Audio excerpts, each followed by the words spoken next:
The street is empty, but it does not feel ancient at first. It feels recently abandoned. A baked brick drain runs beneath the edge of the road, still straight, still deliberate, as if water might begin moving through it again at any moment. Doorways open into houses where people once ground grain, shaped beads, stored jars, washed in small bathing platforms, and stepped out into lanes planned with a discipline that would not look strange in a much later city. The walls are low now. The roofs are gone, and the wind moves through the ruins without resistance. But the silence is not the silence of a village that failed. It is the silence of a world that had worked, astonishingly well, and then somehow slipped out of history.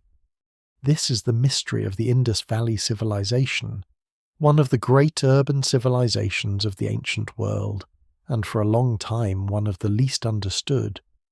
While Egypt raised pyramids along the Nile and Mesopotamia built temple cities between the Tigris and Euphrates, another civilization spread across what is now Pakistan, northwest India, and parts of Afghanistan.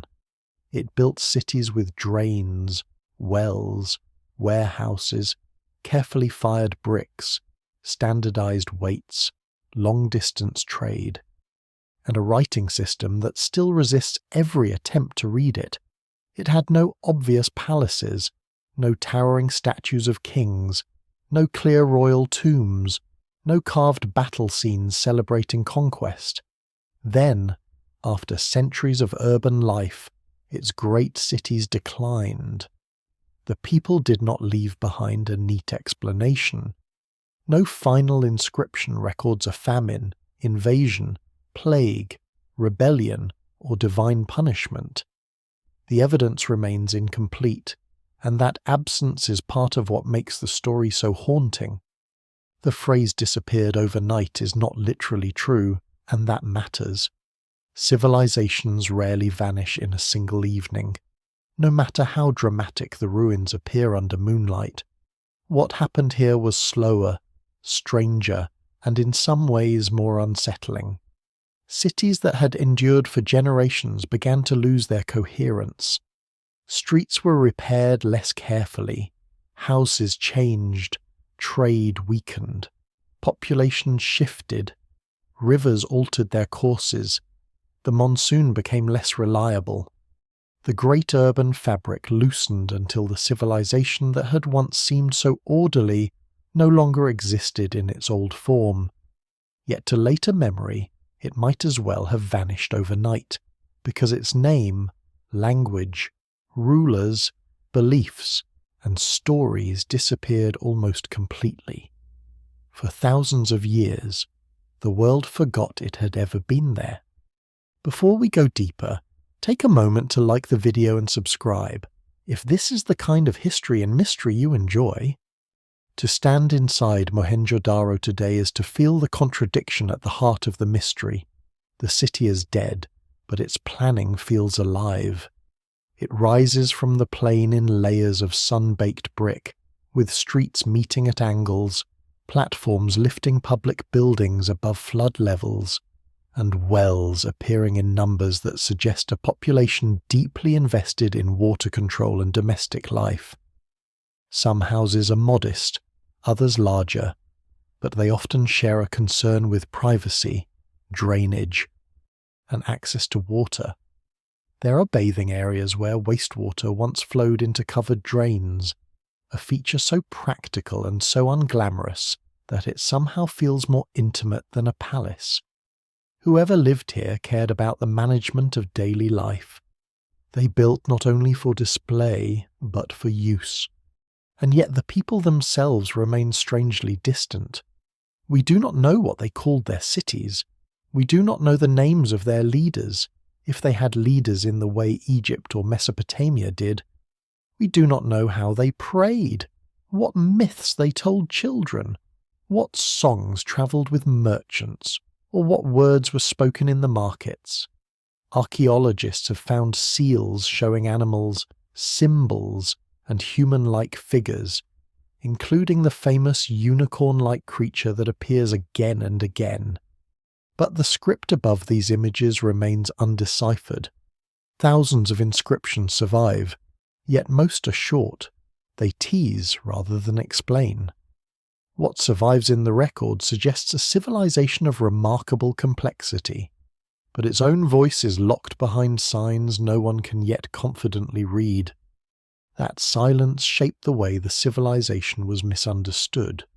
When the cities were first recognized by archaeologists in the early 20th century, they seemed to appear suddenly out of the ground as a lost equal of Egypt and Mesopotamia. Older theories tried to explain the end with dramatic simplicity. Some imagined invaders sweeping down and destroying the cities. Others looked for massacre, conquest, or catastrophe. A civilization this large, people assumed, must have ended in violence. But the archaeological record has not supported such a clean story. Scholars still debate the details, but the older invasion explanation has largely lost its force. The end of the Indus cities appears less like a single blow and more like a long unravelling, one tied to water, climate, trade, settlement, and adaptation. This makes the mystery more human, not less. A destroyed city can be understood in one terrible image. A declining civilization asks us to imagine generations living through change they may not fully understand. A merchant notices that fewer goods arrive from distant ports. A potter adjusts to new tastes. A family repairs a wall with less care than before. A neighborhood well becomes harder to maintain. A river that once fed fields grows unreliable, or shifts away from settlements that depended on it. A city does not wake up one morning and decide to become a ruin. It becomes a ruin through 1,000 decisions, pressures, compromises, and losses, many of them ordinary at the time. The Indus world was enormous. At its height, it covered an area larger than either ancient Egypt or Mesopotamia, with major urban centres, smaller towns, villages, craft sites, and trade outposts scattered across diverse landscapes. Harappa, Mohenjo-Daro, Dholavira, Ganeruwala, Rakhigahi, and many other sites formed part of this broad cultural zone. The civilization's reach extended from the mountains and plateaus to coastal regions where merchants engaged with the Arabian Sea. Its people worked copper and bronze, crafted carnelian beads of extraordinary precision, measured goods with standardized weights, and produced pottery, seals, ornaments, and tools that reveal both local variety and shared conventions. One lesser-known detail is that the civilization's uniformity can be almost unnerving. Bricks in cities hundreds of miles apart often follow similar proportions. Weights conform to carefully controlled systems. Seals share recognizable styles. This does not necessarily mean there was a single empire ruling everything from a throne room. In fact, the absence of obvious kings is one of the great puzzles, but it does suggest strong cultural habits, shared standards, and networks of authority or agreement that worked across vast distances. No single explanation fully accounts for this. The Indus world seems both highly organized and politically elusive, both practical and mysterious. The landscape itself is another character in the story. The cities rise in a region shaped by rivers that could nourish and destroy. Floods deposited fertile silt but also threatened homes. Monsoon rains brought life, but their timing and strength mattered intensely. To the west lay arid zones and mountains. To the south, coasts open toward maritime trade. To the east, river systems and plains offered routes for movement and settlement. The people of the Indus did not live in a static world. They lived in a world of shifting water, seasonal uncertainty, and opportunity created by geography. Their success came partly from learning how to inhabit that world with discipline. But the same environment that allowed the civilization to flourish may have helped loosen its foundations. Climate records suggest that after the height of the urban phase, monsoon patterns weakened over time. Some river systems changed. The Gagahakra region, often discussed in connection with ancient river channels, became less reliable as a focus of settlement. Scholars still debate the timing, mechanisms, and local effects. But the broad picture points toward environmental stress rather than sudden apocalypse. The tragedy is not that the Indus people failed to understand water. They understood it extraordinarily well. The tragedy is that even a sophisticated urban society can be vulnerable when the systems beneath it begin to shift. So the opening image remains empty streets, silent drains, wells without voices, houses without smoke. The civilization did not leave a final message carved into stone. It left infrastructure, fragments, patterns, and absences. It left a question that grows larger the longer one looks at it. How does a world so organized, so widespread, so deeply rooted in daily systems of survival, become invisible to history? The answer begins not with disappearance, but with success before the silence. There was order before the ruins. There were cities before the mystery of collapse. There was the even stranger mystery of how this civilization rose without leaving us a king. The first thing that feels missing is power. Not power in the ordinary sense, because the cities clearly have it. Someone organizes brick production on a massive scale. Someone oversees roads, drainage, wells, platforms, storage areas, craft spaces, and the movement of goods. Someone, or some system, keeps measurements consistent across distances that would challenge even later states. But when archaeologists look for the familiar face of ancient authority, the face does not appear. There is no pyramid rising over the city as a royal mountain. There is no palace complex announcing a dynasty. There are no carved walls showing enemies crushed under a king's chariot. There are no obvious royal tombs packed with gold, weapons, servants, and cosmic ambition. The Indus world has order everywhere, and kings almost nowhere. That absence has always unsettled interpretation. In Egypt, the ruler stands at the center of the story, even when ordinary lives are harder to see. In Mesopotamia, kings, temples, wars, and city gods leave inscriptions that pull historians toward named events and political drama. In the Indus Valley, the evidence pushes in another direction. The cities seem to insist that authority can exist without advertising itself in the usual ancient language of spectacle. Mohenjo-Daro and Harappa do not look like communities without leadership. They look like communities where leadership may have been embedded in systems rather than concentrated in a single, glorified person. Scholars still debate what that means, because the evidence remains incomplete, and without readable texts it is difficult to know whether the Indus people were governed by councils, merchant elites, priestly authorities, kin groups, administrators, local chiefs, or institutions that do not fit later categories neatly. Harappa, one of the civilization's great urban centers, gives the problem its name. Long before anyone understood the full scale of the lost world, bricks from the ancient mounds were taken for modern construction, including railway work.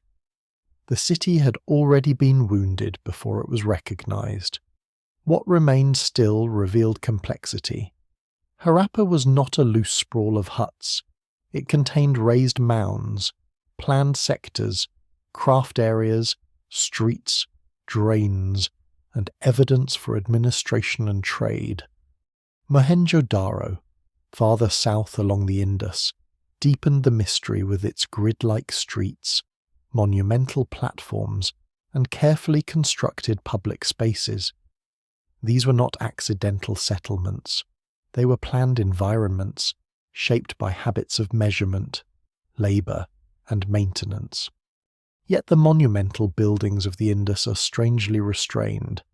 The so-called Great Bath at Mohenjo-Daro is one of the most famous structures, and it is impressive not because it towers above the city, but because it is so carefully made, a large brick-lined tank, sealed with bitumen, surrounded by rooms and approached by steps.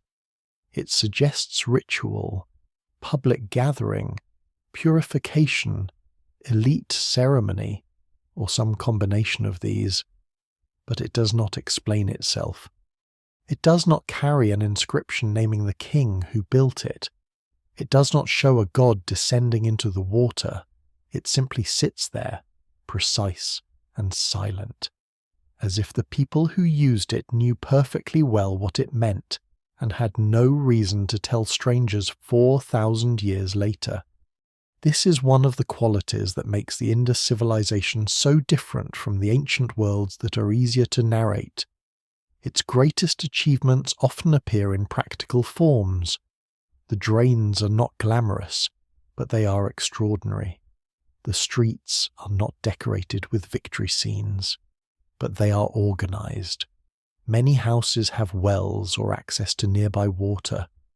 Wastewater is directed away from living spaces. In some neighborhoods, covered drains run along streets, with inspection points that suggest maintenance.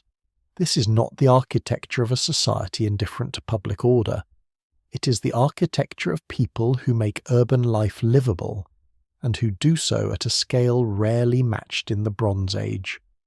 The more one looks at this order, the stranger the missing ruler becomes. A civilization does not standardize brick ratios across broad regions by accident. It does not maintain shared systems of weights without agreement, enforcement, custom, or necessity. It does not create seals used in exchange and identity without rules around goods and ownership. Yet the Indus version of authority leaves few obvious monuments to ego. One possibility is that power was corporate, distributed among groups rather than centered on a divine monarch. Another is that leaders existed but expressed status in ways archaeologists have not yet recognized. Organic materials decay, wooden structures vanish, symbols may be unreadable. A building that seems administrative might have held meanings now lost. What survives in the record suggests organization, but not the kind that announces itself with royal propaganda. There are human consequences to that. If the Indus cities were governed through shared standards and civic habits, then daily life may have depended less on visible coercion and more on participation in an accepted order. A craft worker shaping beads in one city could rely on weights recognized in another. A trader sealing goods might use symbols understood across regions. A brickmaker followed proportions that connected a local wall to a civilization-wide pattern. A household using a drain participated in an urban system built by many hands and maintained across time. The civilization was not only a collection of cities, it was a web of repeated practices. This does not mean the society was equal or peaceful in a romantic sense. Inequality almost certainly existed. Some houses were larger. Some people had access to better goods. Craft specialization required organization and probably control over labor and materials. Certain seals, ornaments, and locations may have carried status. But compared with many other early states, the visible extremes of wealth and domination are muted. The Indus does not offer rows of royal prisoners, massive tomb treasures, or palaces separating rulers from everyone else in unmistakable form. The absence may be deceptive, but it remains meaningful. It forces a more careful kind of imagination. A lesser-known detail deepens this picture. Some of the most impressive Indus objects are very small. The civilization's seals, often carved from steatite and fired to produce a white finish, fit in the hand. Their animal images are compact, balanced, and disciplined. The famous unicorn motif, not a unicorn in the modern fantasy sense, but a one-horned composite or stylized animal, appears with remarkable frequency. Above it are signs from the undeciphered script. These seals may have marked goods, identity, authority, ritual affiliation, or administrative control. They are miniature monuments. Instead of carving power across cliff faces, the Indus people pressed it into clay, tied it to trade, and carried it through networks of exchange. Even the city's layout suggests a culture invested in boundaries and movement. Streets separate public and private space. Entrances often avoid exposing inner rooms directly to the road. Houses turn inward. Courtyards may have structured domestic life. Bathing platforms and drains point toward habits of cleanliness or ritual purity, though scholars must be cautious, because practical sanitation and symbolic meaning can overlap. The evidence remains incomplete, but the built environment gives a strong impression of people who cared about controlled access, ordered water, and repeated routines. Their world may not have needed a king's face on every wall because authority was already present in the way a person moved through the city. Still, the quietness of power creates a problem for understanding the civilization's rise. How did settlements across such a wide area begin to share forms so consistently? The answer likely lies in a long process rather than a sudden invention. Before the mature cities, there were earlier farming communities, regional cultures, craft traditions, and exchange networks. Over time, these developed into larger towns and then into the urban phase that now defines the Indus civilization. The rise was not a miracle. It was an accumulation of skills: farming, herding, building, water management, trade, metallurgy, pottery, measurement, and social coordination. The cities without kings were built on centuries of experiment, and they were not isolated. From the beginning, the Indus world grows in conversation with its landscapes and neighbours. Its authority may be hard to see because it was braided through many kinds of life: agricultural surplus, craft production, river movement, coastal exchange, and shared ritual or administrative signs. A ruler can command a wall to be built. A civilization builds a habit of walls being built in the same way, generation after generation, across places whose inhabitants may never meet. That is a subtler power, and perhaps a deeper one. So the vanished civilization becomes more mysterious, not because it lacked organization, but because it possessed so much of it without leaving the usual signatures. Harappa and Mohenjo-Daro rise not as chaotic settlements that accidentally became large, but as cities shaped by a collective grammar. Their streets, bricks, drains, wells, seals, and weights speak a language of order, yet the people who created that order remain hidden behind their own restraint. They gave the world one of its earliest great urban systems, then denied later history the simple comfort of a named king. To understand how such a world could flourish, the trail has to leave the walls and follow the water, because beneath every brick of the Indus cities lies the force that made them possible. The rivers come before the cities. Long before baked brick walls rise above the plains, long before seals pass from hand to hand in crowded markets, long before wells are lined and drains are covered, water is already writing the first draft of civilization across the land. It spreads silt over floodplains, cuts channels through soil, feeds grasses, fills seasonal pools, and draws people toward its banks with the oldest promise any landscape can make: stay here, and life may be possible. The Indus world is not born from stone monuments or royal commands. It begins with water moving through a difficult, generous, unstable country. To understand the rise of Harappa, Mohenjo-daro, and the many smaller settlements around them, the landscape has to be imagined as alive with seasonal rhythm. The Indus River and its tributaries carry meltwater and monsoon-fed flows through a region where fertility is never simply guaranteed. Rainfall varies. Floods can nourish one year and destroy the next. Channels shift. Fields depend not only on human labour, but on timing, slope, soil, and luck. The people who eventually build the Indus cities inherit a world where abundance is possible, but only for those who learn the moods of water. What survives in the record suggests that they learned those moods with unusual patience. The floodplains offer wheat, barley, pulses, sesame, dates, and later forms of rice in some areas, while cattle, sheep, goats, and water buffalo become part of the agricultural world. This is not a single simple economy spread evenly across the region. It is a patchwork of local adaptations. In some places, people rely more heavily on winter crops supported by river moisture and seasonal flooding. In others, summer monsoon patterns matter more. In still others, pastoral movement, craft production, and exchange fill the gaps between farming cycles. The civilization's strength comes partly from this diversity. It is not tied to one crop in one valley. It is spread across many ecological zones, each contributing something to the larger system.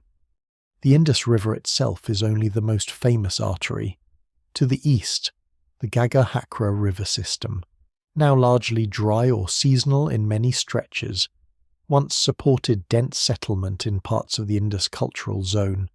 Scholars still debate the exact ancient courses, the role of older river channels, and how much perennial water flowed there during different periods, but there is little doubt that the region mattered deeply. Many sites cluster along paleo channels, the ghost beds of rivers that no longer behave as they once did. It is one of the more haunting details of the Indus story. Some settlements were built beside waters whose memory survives more clearly in satellite imagery and sediment than in the modern landscape. This matters because rivers do more than irrigate fields. They connect, they carry goods, people, stories, seeds, animals, raw materials, and habits of measurement. A bead made near one settlement can travel to another. Copper from distant zones can be worked into tools. Shell from the coast can move inland. Timber, stone, metals, cotton textiles, grain, and finished crafts can circulate through routes that follow river valleys, overland tracks, and coastal waters.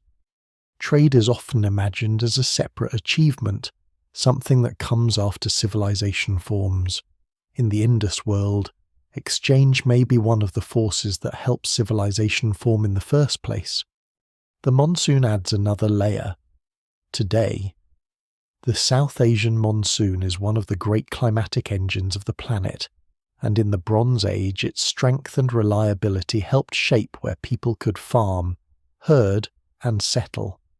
During the rise of the Indus cities, monsoon patterns appear to have supported a broad zone of agricultural possibility. But the monsoon is not a machine with a fixed setting. It pulses across centuries. It strengthens, weakens, shifts, and interacts with rivers in complicated ways. No single explanation fully accounts for the growth of the civilization, but a favourable balance of river systems and seasonal rains gave communities the foundation on which urban life could expand. There is a tendency to picture ancient river civilizations as narrow strips of green surrounded by emptiness, as if a single watercourse creates a single line of history. The Indus world resists that image. It spreads widely, from the Punjab to Sindh, from desert margins to coastal areas, from upland routes toward the Arabian Sea. Its scale is one of its defining features. This was not merely a city beside a river. It was a civilization built across a network of riverine and semi-arid landscapes, held together by shared practices and movement. That makes its achievement more impressive, but also more fragile. A wide system can absorb local failures, yet it can also become vulnerable when stresses appear across many regions at once. The rivers shaped the cities physically. At Mohenjo-Daro, massive platforms and repeated rebuilding suggest a long struggle with flooding. The city did not simply sit passively on the plain. Its inhabitants raised surfaces, rebuilt walls, and adapted to accumulated layers of occupation. Flood deposits appear in the archaeological record, though interpreting them is not always straightforward. Some floods may have been destructive, others may have been part of expected life in a river city. The evidence remains incomplete, but the city's very height tells a story of persistence. People stayed, rebuilt, adjusted, and continued to live where water brought both danger and wealth. A lesser-known but revealing detail is the importance of wells. Mohenjo-Daro contains an extraordinary number of them, far more than one might expect from a Bronze Age city. Some served private houses, others likely served groups of households or public needs.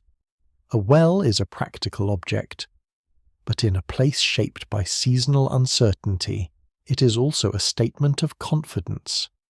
It says that water can be reached, controlled, distributed, and brought into the daily interior of urban life. Each well turns the river landscape into a household reality. Water is not only outside the city in the great channels and floodplains, it is inside, drawn upward by hand, used in bathing areas, poured into drains, absorbed into the routines of the home. The same relationship appears in agriculture. Indus farmers were not simply waiting for floods in helpless dependence. They understood soils, seasons, crop choices, and local conditions. In some areas, they likely used floodwater farming, planting after seasonal inundation. In others, rainfall and smaller channels mattered more. The mixture of winter and summer crops gave flexibility. Cattle and other animals provided traction, dairy, meat, hides, dung, and social wealth. The famous humped zebu cattle seen in Indus imagery were not decorative symbols alone. They belonged to a living economy in which animals linked fields, transport, food, and identity. From this base, towns could grow. Surplus does not automatically create cities, but it makes them possible. When enough food can be produced and moved, some people can specialize. Potters refine forms, metal workers experiment with alloys, bead makers develop astonishing skill, drilling tiny holes through hard stones with techniques that still command respect. Administrators or merchants measure goods by standardized weights. Builders produce bricks in consistent ratios. The civilization's urban order rests on countless practical acts made possible by fields, herds, rivers, and roads. Behind every seal and drain is someone growing grain, tending animals, cutting fuel, carrying water, and moving goods. The rivers also give the Indus world its outward face. Following water southward, the civilization reaches the Arabian Sea. Coastal settlements connect inland production with maritime routes. Places such as Lothal, Dholavira, and other sites in Gujarat show how the Indus cultural sphere adapts to salt marshes, islands, estuaries, and trade corridors. Dholavira, in particular, reveals a remarkable concern with water storage in a challenging environment, with reservoirs and channels built into the settlement's design. The city is a reminder that Indus water management was not limited to floodplains. In drier landscapes, people engineered ways to capture and conserve seasonal water, turning scarcity into architecture. This broad environmental intelligence helps explain the civilization's rise, but it also foreshadows its trouble. A society built through water knowledge is still bound to water's larger changes. If rivers shift, if monsoon rains weaken, if flood patterns become less useful, if trade routes tied to waterways lose reliability, then the foundations of urban life begin to tremble in ways that may not be visible at first. The streets may still be straight, the drains may still run, the seals may still be pressed into clay, but the deeper bargain between people and landscape has begun to change. For now, though, the story is still one of expansion. Villages become towns, towns become cities, local customs become shared systems, river routes turn scattered communities into a civilization with a recognizable style across an enormous area. The Indus people do not conquer the landscape in the modern sense. They negotiate with it. They build where water permits, adapt where it threatens, and connect regions through the movement that rivers make possible. Their civilization rises because the land offers opportunity, and because human communities learn how to organize that opportunity into something durable. The vanished world, then, is not an accident of bricks. It is a river-made civilization, shaped by mud, rain, flood, silt, wells, crops, animals, and trade. Its cities are the visible crest of a much deeper system. Beneath the silent streets are fields. Beneath the fields are seasonal waters. Beneath the waters are climatic rhythms older than history. And as the Indus world reaches its height, this entire system seems, for a time, to hold. The people build with confidence. They measure trade. Wash, store, seal, and plan. Out of moving water, they create a world of astonishing order and precision. Order is easiest to see where people did not intend to impress anyone. A palace is built to be noticed. A victory monument is built to outlast the defeated. But a drain, a street corner, a brick-lined well, a platform for washing, a doorway turned away from public view, a weight small enough to rest on a palm, these things belong to the hidden machinery of daily life. In the Indus cities, that machinery is everywhere. It is not loud, it does not boast, yet the more closely it is examined, the more it reveals a civilization that made routine itself into a form of achievement. The baked bricks are among the first clues. In settlement after settlement, builders often use proportions that follow a familiar pattern, with bricks shaped in ratios that allow stable walls and predictable construction. This seems ordinary until the distances are considered. Similar habits appear across cities and towns separated by rivers, deserts, and hundreds of miles. Brick-making requires clay, fuel, labour, moulds, drying space, firing, transport, and builders who understand how those bricks should be used. Standardization at this scale suggests not just technical skill, but shared expectations.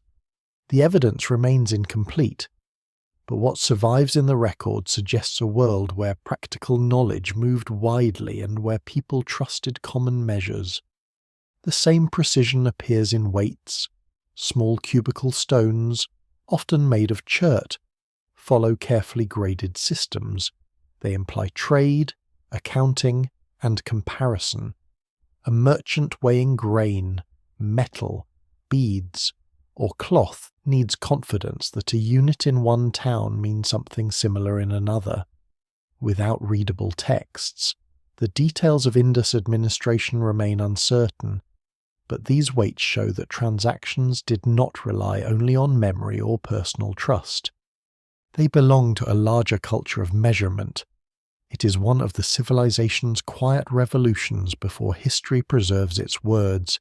It preserves its units. Then there are the seals.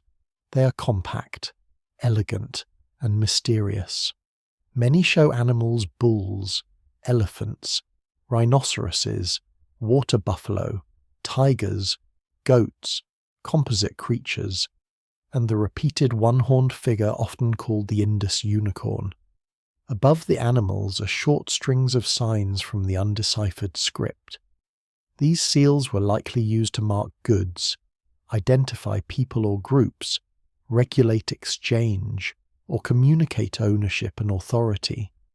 Scholars still debate their exact functions, but their craftsmanship is unmistakable. A seal is both tool and symbol. It compresses identity into image, sign, and repeated impression. Each one suggests a world where goods move, where containers are closed, where marks matter, and where trust has to be made visible. Daily life in the cities must have been dense with such practical intelligence. At Mohenjo-Daro, houses often open onto side lanes rather than major streets, preserving privacy while still linking families to the urban grid. Many homes include bathing areas made with carefully laid brick, sloped floors, and drains leading outward. Some have stairways, suggesting upper floors. Courtyards likely provide light, air, workspace, and a protected centre for household activity. The city does not reveal its people through written biography, but it reveals the shape of their days. They wake, draw water, prepare food, wash, work, store goods, repair walls, tend animals, visit markets, and retreat behind doorways designed to shield inner life from the street. Sanitation is one of the most striking features. Covered drains run along streets in some areas, carrying wastewater away from houses. Soak jars and inspection holes suggest maintenance. This does not mean every part of every city was clean in a modern sense, and it would be misleading to romanticize the past as hygienic perfection. Ancient cities smelled of animals, smoke, mud, waste, cooking, sweat, and craft production. But compared with many early urban settlements, the Indus' concern with water management inside neighborhoods is remarkable. It points to habits of civic planning that were not merely ceremonial. They entered the ordinary movement of bodies through space. A lesser-known detail is that Indus craft production could reach levels of almost microscopic patience. Carnelian bead makers heated stones to deepen their colour, shaped them, polished them, and drilled long narrow holes through hard material with extraordinary control. Some beads were so finely made that they travelled far beyond the Indus region and became valued objects in Mesopotamia. Behind a single bead lies a chain of knowledge: geology, heat treatment, abrasion, drilling, trade, and taste. Such objects remind us that civilization's precision was not limited to city plans. It extended into the hand, into the eye, into the slow discipline of artisans who transformed stubborn materials into portable beauty. Cotton may have been another quiet innovation. The Indus region is among the earliest places where cotton was used, and although textiles rarely survive in the archaeological record, impressions and traces suggest a world of woven goods that has mostly vanished. This is one reason ancient civilizations can appear more austere than they were. Brick survives, stone survives, metal sometimes survives, cloth, wood, reed, leather, basketry, and painted surfaces vanish far more easily. The Indus cities we see today are stripped skeletons. In life, they would have had colour, fabric, shade, sound, smoke, and movement. The clean geometry of the ruins is only the durable remainder of a much richer sensory world. Food would have tied urban order to seasonal labour, grain stored in jars, bread or gruel prepared in homes, milk products from cattle or buffalo, pulses, oil seeds, fruits, fish in some regions, and meat in varying amounts all formed part of local diets. Archaeobotanical and faunal evidence shows variation across the Indus world, which is important because no single city can stand for the whole civilization. People in coastal settlements ate differently from people in inland farming towns. Those near rivers had different opportunities from those in drier regions. The civilization's unity was real, but it was not sameness in every detail. Its order allowed diversity to exist inside a shared frame. The built environment also hints at social values, though cautiously. The absence of obvious temples does not mean religion was absent. The absence of palaces does not mean hierarchy was absent. The absence of royal tombs does not mean powerful people did not exist. Archaeology often sees what survives best, and in the Indus case, much of what may have mattered most could have been made of perishable materials or expressed through acts rather than monuments.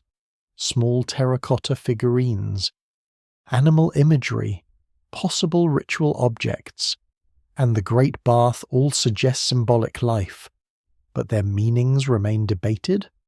No single explanation fully accounts for the religious world of the Indus people. They lived with beliefs, but those beliefs do not translate easily through broken objects.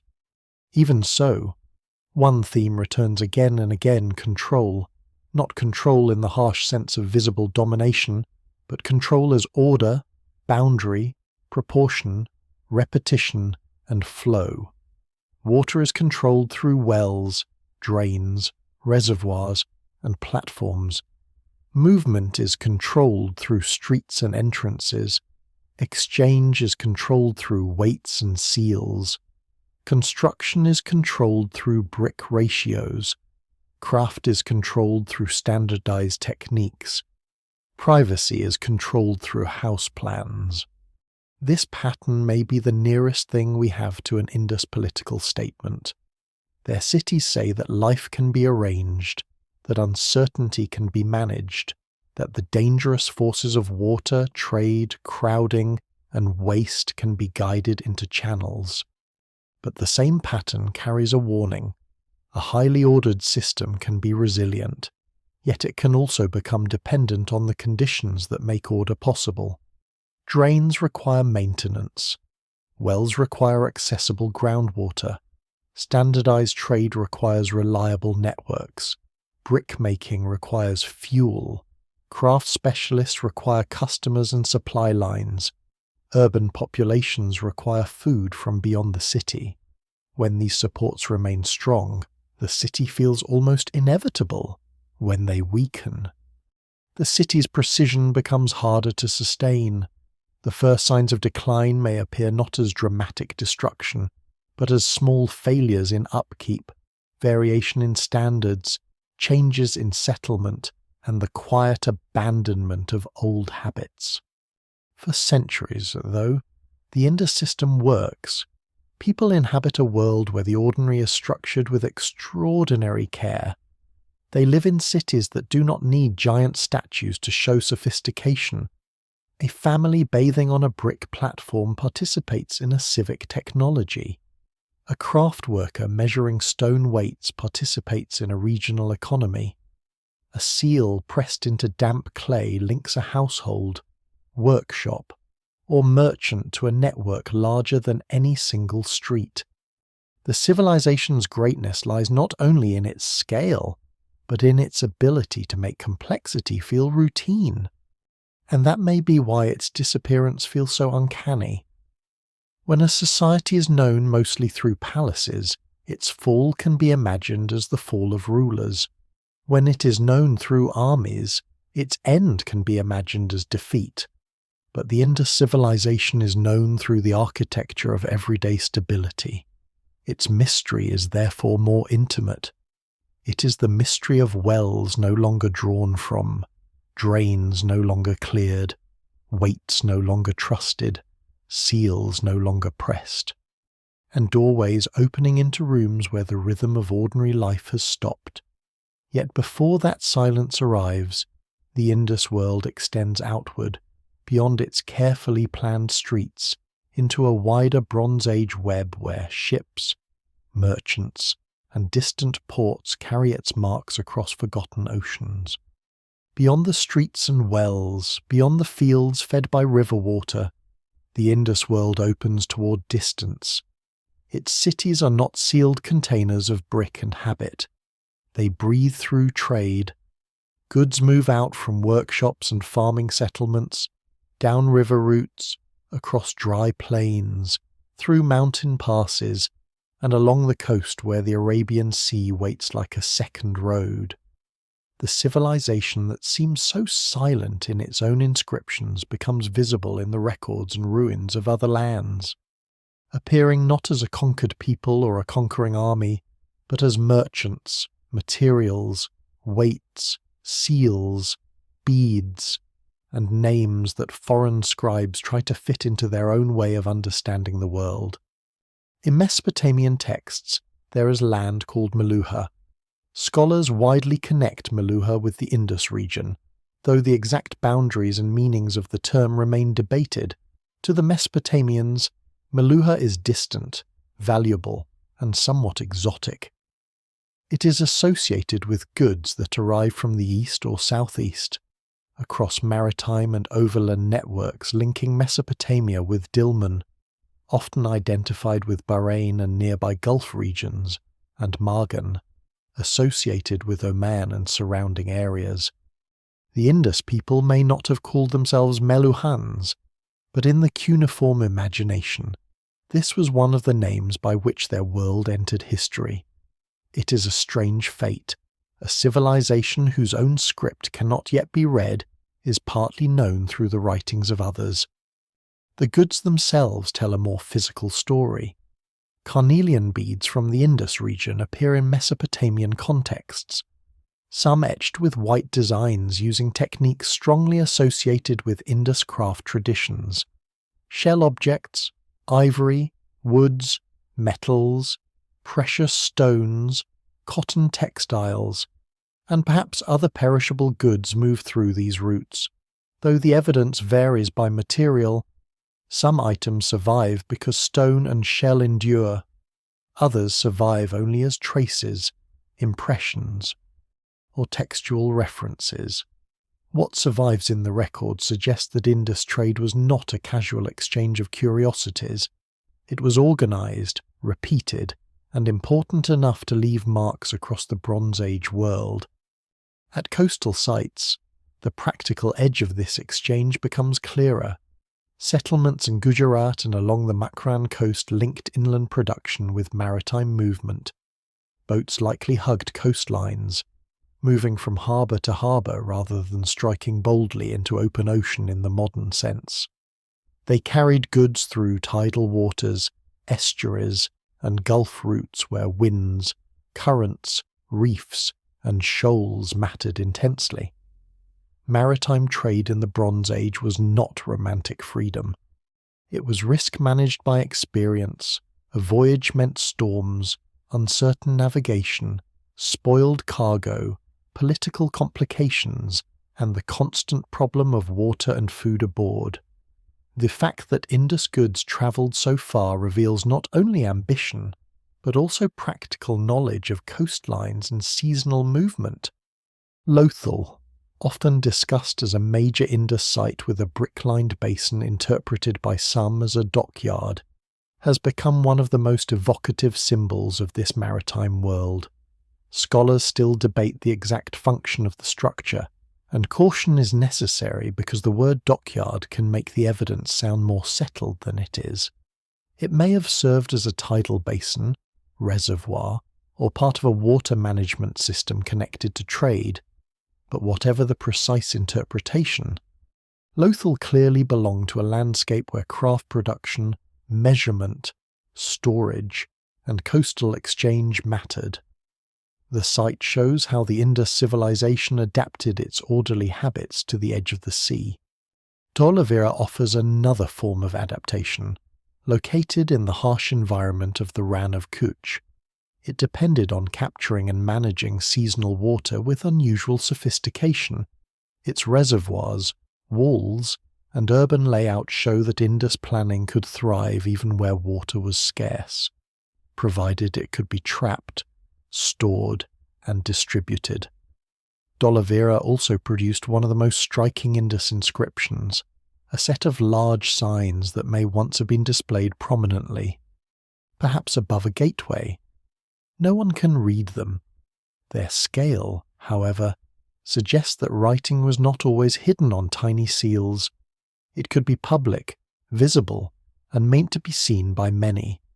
The meaning is lost, but the gesture remains. Trade also reached inland and upland sources. Copper came from regions such as Rajasthan, Baluchistan, and Oman through different networks. Lapis lazuli from Afghanistan moved through broader exchange systems, though its exact movement through Indus channels is complex. Steatite, agate, carnelian, marine shell, timber, and other materials tied the civilization to landscapes far beyond the main cities. The Indus world was not simply a fertile river society. It was a collector and transformer of distant resources. Raw material entered its workshops and emerged as tools, ornaments, seals, beads, and objects whose forms carried Indus identity outward. A lesser-known and fascinating detail is the evidence for Indus presence in Mesopotamia itself. Indus-style seals and artifacts have been found at Mesopotamian sites, and texts mention Meluhan people, including interpreters. The need for a Meluhan interpreter suggests that merchants or workers from the Indus region were present enough in Mesopotamian settings to require linguistic mediation. That single detail opens a vivid human scene. People from the Indus world standing in a foreign port or city, speaking a language now lost, dealing with scribes whose tablets we can read while their own signs remain silent. It is one of the rare moments when the Indus people almost step into historical visibility, only to recede again. This long-distance exchange did not make the Indus civilization dependent on Mesopotamia, but it connected urban life to wider rhythms. Demand in distant markets could encourage craft specialization. Access to metals and luxury goods could shape status and production. Foreign contacts could reinforce the value of seals, weights, and standardized forms. At the same time, trade networks create vulnerabilities. They depend on political stability elsewhere, safe routes, functioning ports, and trust between communities that may never fully understand each other. When trade weakens, the effects may not be immediate, but artisans, merchants, and administrators feel the change. A workshop that once supplied distant buyers may shrink. A port that once handled regular movement may become quieter. A seal that once guaranteed exchange may lose importance. The Indus trade system also reveals a civilization comfortable with anonymity. Mesopotamian rulers recorded their names. Merchants sometimes appear in texts. Temples and palaces counted goods. But Indus traders, in their own surviving materials, did not leave readable accounts of their voyages. They left seals, weights, cargo traces, and objects. Their movement is reconstructed from debris. This is one reason the civilization can feel ghostly even at its most expansive. It touched the Bronze Age world, yet it did not explain itself in a way that later historians can easily recover. Still, the reach of the Indus should not be underestimated. Its products were desirable because they were made with skill and consistency. Its merchants participated in exchange systems that stretched from South Asia to the Gulf and Mesopotamia. Its coastal settlements show adaptation to maritime landscapes. Its inland networks gathered materials from mountains, deserts, and plains. Its standardized weights and seals suggest a society capable of making trade reliable over long distances. The civilization's silence is not evidence of isolation. It is the silence of a world whose connections have to be traced through objects rather than words. Those objects also complicate the idea of disappearance. A civilization engaged in long-distance exchange does not vanish only within its own borders. Its decline sends ripples outward. If Indus merchants become less active, Mesopotamian references shift. If coastal sites weaken, Gulf routes adjust. If craft centers lose demand, techniques change or disperse. The end of an urban civilization is not merely the emptying of cities, it is the thinning of relationships.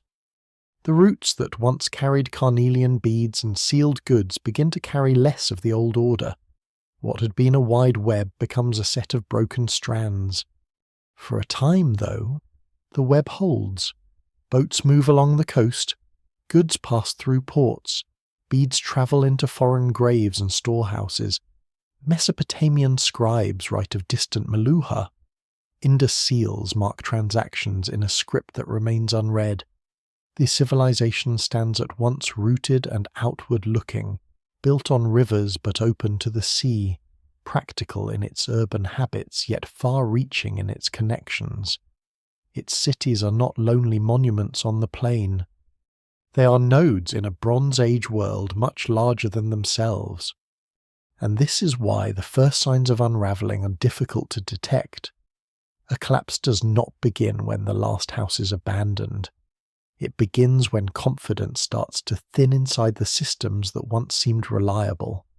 A river changes slightly. A trade route becomes less active. A city repairs with less care. A workshop receives fewer materials. A family moves toward a smaller settlement where farming feels safer than urban dependence. At first, nothing looks like an ending. The streets still exist. The wells still hold water. The seals still press their animals into clay. But somewhere beneath the surface, the great network that carried the Indus world across rivers and oceans begins to loosen. The collapse does not announce itself. No smoke rises over the cities in a single terrible horizon. No final king sends desperate messages to distant allies. No layer of ash neatly seals the end of the world. The first signs are quieter than that, and because they are quiet, archaeologists spent a long time arguing over whether they were signs at all. A city repairs a wall differently than before. Streets once maintained with precision begin to narrow under makeshift construction. Houses are divided into smaller units. Public systems receive less careful upkeep. Some workshops disappear. Trade goods become less common in certain areas. Settlements that once grew begin to shrink, while smaller rural communities elsewhere expand. None of these changes alone prove collapse. Cities evolve naturally over time. Populations shift. Economies adapt. But taken together across the wider Indus world, the pattern begins to feel unmistakable. Something fundamental is changing beneath the civilization's surface. One of the clearest clues is movement. During the height of the mature Harappan phase, major urban centers dominate the landscape. Later, many of these cities lose population while settlements farther east, especially toward the Ganges region, become more significant. What survives in the record suggests not sudden extinction, but redistribution. The people are not vanishing into thin air. They are moving, adapting, changing the scale and structure of their communities. The urban order that defined the civilization weakens long before human life disappears from the region. This distinction matters because older interpretations often search for dramatic endings. Early excavators at Mohenjo-Daro found skeletons in unusual positions and imagined massacre. The theory of invading Indo-Aryan warriors destroying the civilization became deeply influential for decades. It fit older habits of explaining historical change through conquest and replacement. But later analysis complicated that picture. The skeletons did not belong to a single event. Some may have been separated by significant spans of time. Evidence for widespread warfare or citywide destruction remained surprisingly thin. Scholars still debate aspects of migration and cultural interaction in South Asia during this period. But the old image of armies sweeping through and instantly annihilating the cities no longer fits the evidence well. Instead, the archaeology points toward a slower unraveling. In some places, craftsmanship becomes less standardized. Long-distance trade appears to weaken. Urban planning loses some of its earlier consistency. Large public construction declines. The immense systems that once connected cities begin to fragment into more regional cultures. It is not the sudden death of civilization. It is the fading of the particular kind of civilization one built on urban coordination across enormous distances. At Mohenjo-Daro, the signs are subtle but persistent. Earlier layers show careful planning and repeated rebuilding after floods. Later layers suggest crowding, improvisation, and changing use of space. Some large houses are subdivided, streets become obstructed, drainage systems are not maintained with the same discipline. Archaeologists must be cautious because ancient cities are complicated places, and excavation itself is incomplete and destructive in its own way. Still, many researchers see evidence that the civic coherence of the city gradually weakens over time. This weakening may have been connected to pressures far beyond any single street. Trade with Mesopotamia declines during periods when Mesopotamia itself experiences political instability and economic change. Maritime routes may have become less reliable. Environmental shifts likely affected agricultural productivity differently across regions. River systems changed their behavior. None of these factors alone fully explains the transformation, but together they begin to form a picture of cumulative strain. One lesser-known detail reveals how fragile urban systems can become once momentum fades. Standardized weights, one of the clearest symbols of Indus order, become less uniform in later periods. At first glance this sounds minor, almost trivial. But standardized measurement is a form of trust. It allows trade between strangers. It stabilizes exchange. When systems of measurement fragment, it may reflect deeper regionalization and weakening coordination across the civilization. A civilization can survive imperfect drains or damaged buildings for a time. But when shared standards begin to loosen, the invisible framework holding distant communities together may already be failing. Climate likely intensified these pressures, though the exact sequence remains debated. Monsoon patterns appear to have become less stable after the peak of Indus urbanism. Some areas may have faced increasing aridity. River channels shifted unpredictably. Flood regimes changed. The Indus people were highly adaptable, but adaptation has limits, especially in large urban centers dependent on predictable supplies of food, water, fuel, and labor. A village can move more easily than a city. A decentralized rural population can survive environmental instability better than a massive urban network built on coordination. The emotional reality of this transformation is difficult to reconstruct, but it matters. Civilizations do not experience decline as historians later describe it. People living through it may not know they are watching the end of an era. A family leaving a crowded district for a smaller settlement might see the move as temporary or practical. A merchant facing weaker trade may hope routes will recover. A craft worker changing styles may simply follow demand. Urban collapse is often invisible from inside daily life because it happens through accumulated adjustments, rather than singular revelation. There are signs of resilience too. Some traditions continue. Pottery styles evolve rather than vanish instantly. Agricultural practices persist. Populations survive and spread into new regions. The civilization's decline is not a total cultural erasure, yet the old urban unity fades. The immense interconnected system that once stretched across much of northwestern South Asia loses its coherence. Cities cease to function as they once did. Monumental public works are no longer maintained at the same scale. The old patterns of trade and standardization weaken into regional variation. The environment itself may have amplified uncertainty psychologically as well as materially. Rivers are powerful anchors of human confidence. Entire generations can believe a landscape is stable because it has behaved predictably during their lifetimes. But rivers can move with startling force over longer timescales. Floods can become destructive rather than nourishing. Channels can migrate away from settlements. Water tables can change. Monsoon failures can compound year after year. What had once seemed permanent begins to feel unstable. For the Indus world, this instability may have arrived unevenly. Some regions likely suffered more than others. Certain settlements survived longer. Others adapted by shifting economic focus or reducing population density. There was no single moment when every city simultaneously failed. The phrase civilization collapse compresses centuries of regional complexity into a single dramatic image.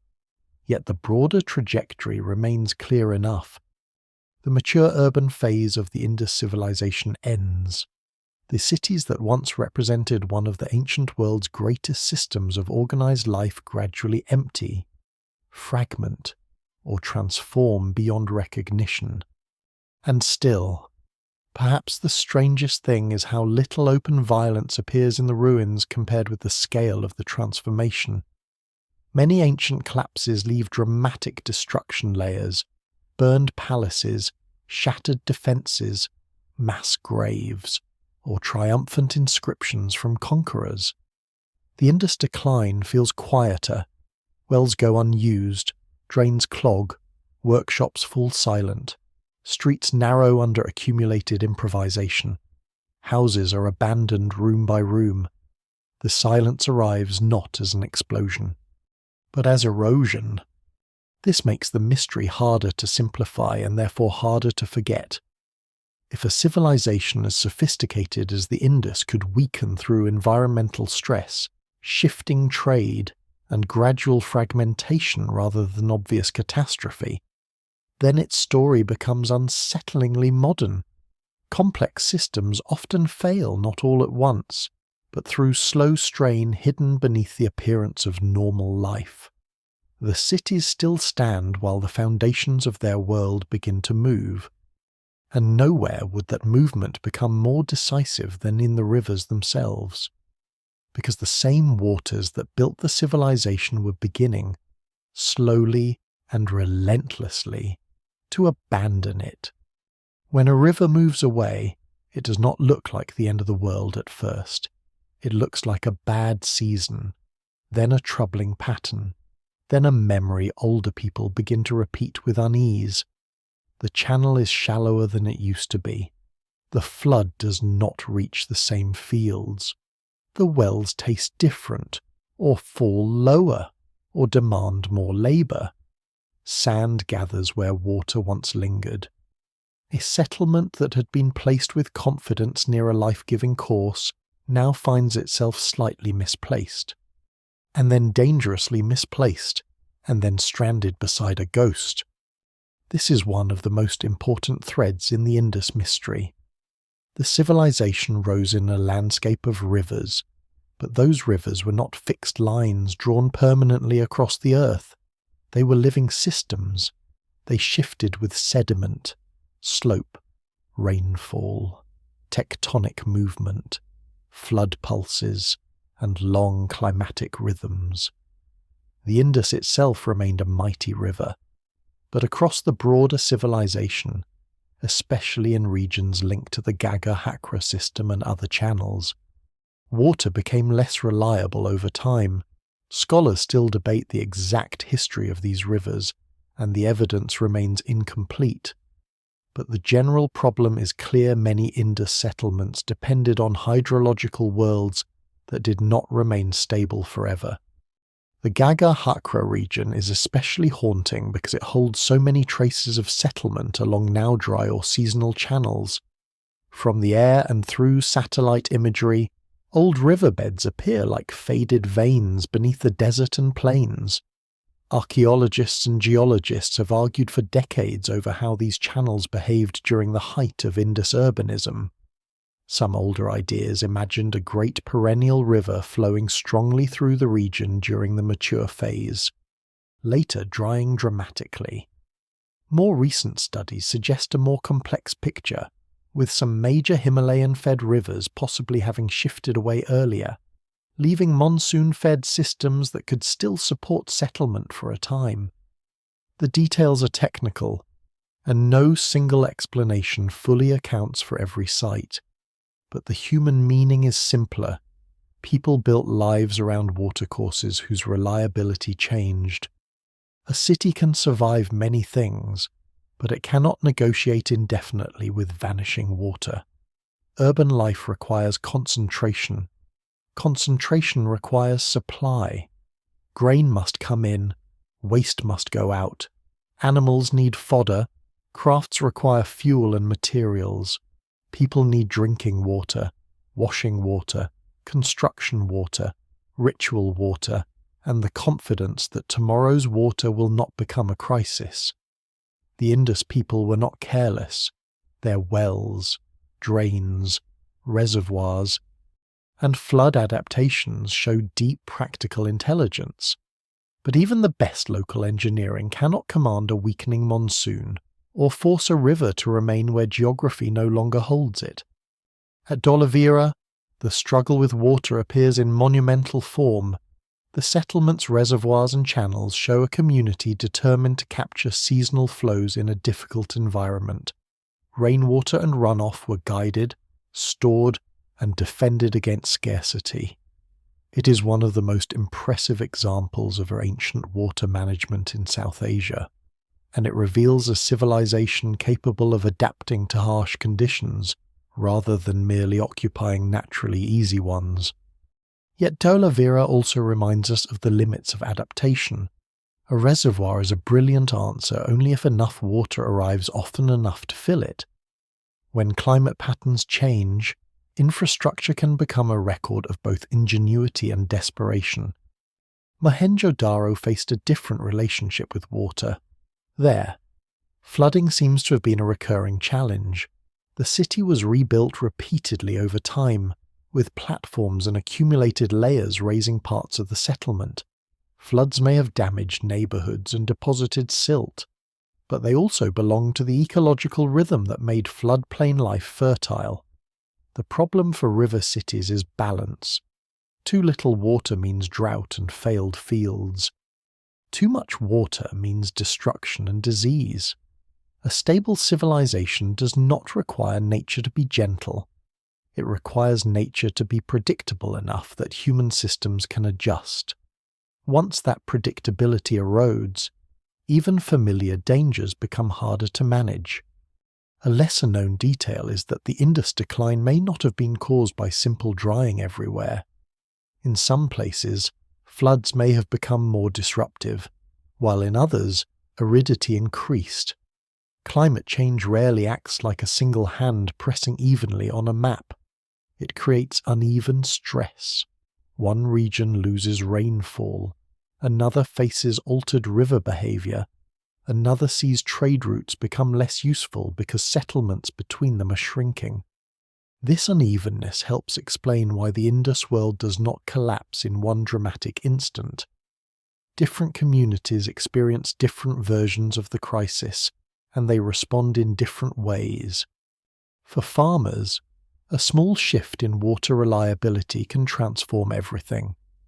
Fields that once supported winter crops may become risky. Pasture may decline. Sowing decisions become gambles. Stored grain becomes more important. But storage depends on surplus, and surplus depends on good years.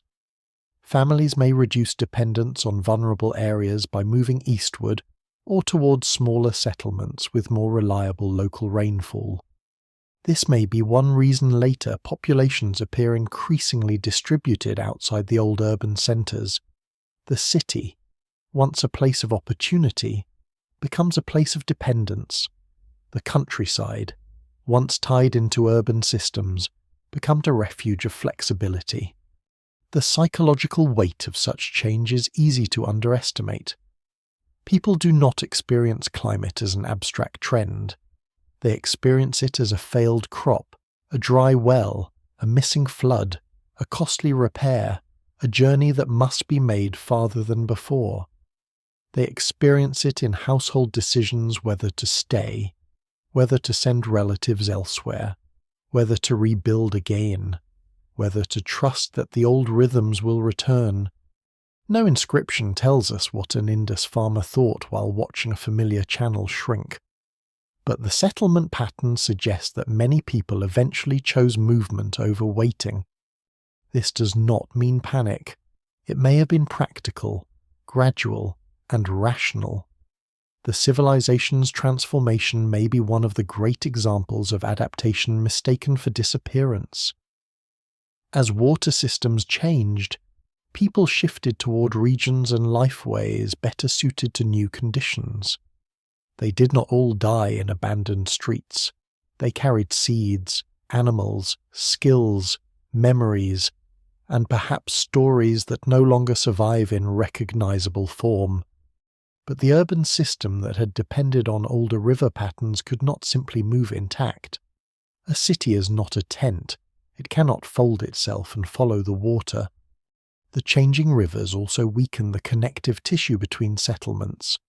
A river route is a corridor of exchange. When it becomes less navigable, less predictable, or less densely settled, trade suffers. Administrative habits tied to movement of goods become less useful. Standardization loses its practical force.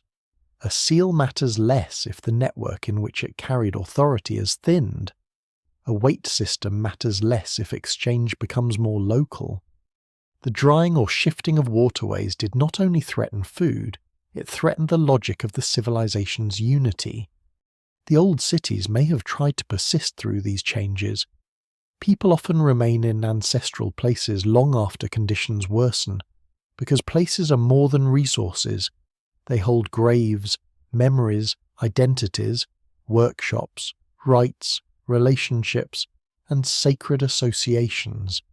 Even without readable texts, it is hard to imagine that Harappa or Mohenjo-Daro were merely convenient locations. Generations had lived there. Children had become elders there. Houses had been rebuilt on the remains of earlier houses. Streets carried the weight of repetition.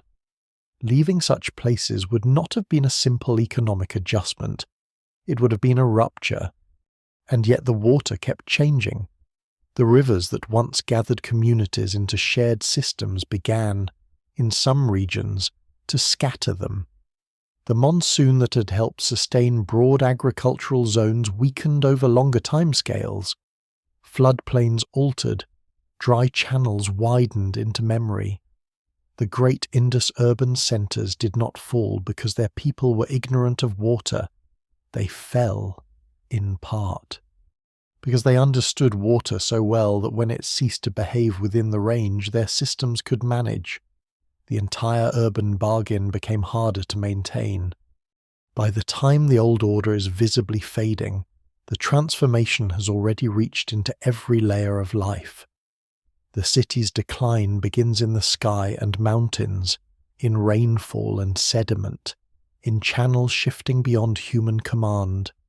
It arrives in fields before it arrives in streets.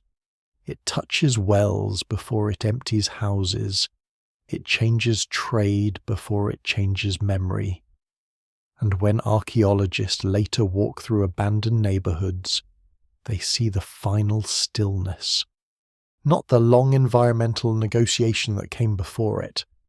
The rivers built the Indus world by making settlement, farming, trade, and urban order possible. Then, slowly and unevenly, they rewrote the terms. The people adapted, moved, endured, and transformed. But the cities, those magnificent instruments of water-managed life, could not remain what they had been.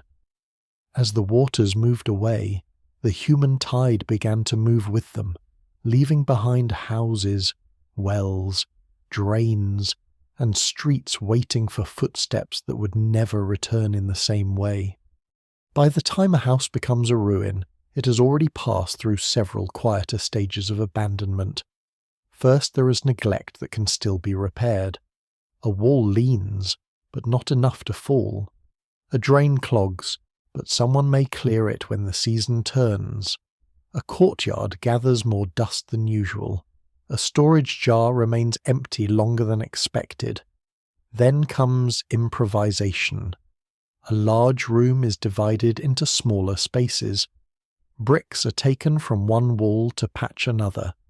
A doorway is blocked. A street edge becomes blurred by debris and makeshift building. Finally, the house is no longer a house in the full sense. It is shelter, storage, a place used briefly by people no longer committed to its old life. After that, silence enters slowly. In the Indus cities, abandonment does not appear everywhere in the same way, and this unevenness is important. Some neighborhoods continue longer than others. Some structures are reused. Some areas decline while nearby spaces still show activity. Archaeology rarely captures the exact day a family leaves. It captures broken floors, changed walls, debris, pottery, tools, sediments, burials, and gaps in maintenance. The evidence remains incomplete, but across major urban sites. A pattern emerges in which the old civic coherence weakens and the cities become less carefully sustained. Mohenjo-Daro gives one of the most powerful impressions of this process. Earlier phases of the city reveal a remarkable concern with planning, drainage, and durable construction. Later occupation appears more crowded and less orderly in certain areas. Streets are encroached upon. Large homes may be subdivided. Repairs seem more practical than precise. The urban fabric does not vanish in one stroke. It frays. The city remains inhabited, but not with the same confidence. It is as if the people are still using the inherited body of an older system, while the strength that once kept that body whole is fading. Harappa tells a similar story through transformation rather than sudden destruction. The site's later phases show shifts in pottery, settlement organization, and material culture. Some elements of the older Harappan tradition continue, while others become regional, simplified, or altered. This is one of the reasons the word collapse must be used carefully. People are still there. They still make things. They still farm, trade locally, bury their dead, and remember aspects of the old world through habit. But the integrated urban civilization is no longer operating as before. This city survives as place, while the civilization that gave it its wider meaning recedes. Empty wells are especially evocative because they represent more than water.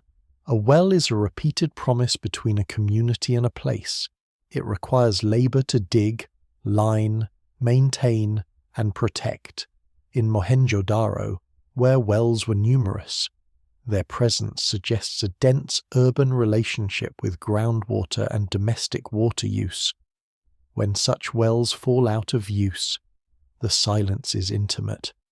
No bucket scrapes the lining, no hands pull rope, no household waits for the morning's supply. A dry or abandoned well is not dramatic in the way a burned palace is dramatic, but it may be more revealing. It marks the end of a routine that once anchored daily life. The same is true of drains. In a living city, drainage is a shared obligation. Wastewater leaves one house and passes other houses. A blocked drain affects neighbours. Maintenance requires some level of coordination, whether formal or customary. When drains are no longer cleared, it suggests more than dirt. It suggests the weakening of collective habits. People may still live nearby, but the old agreement about how the city should function is breaking down. No single blocked drain proves social collapse, but many signs of neglected infrastructure together point toward a city losing its civic rhythm. A lesser-known detail concerns the reuse of bricks. In many ancient sites, abandoned or declining buildings become quarries for later occupants. Good baked bricks are valuable.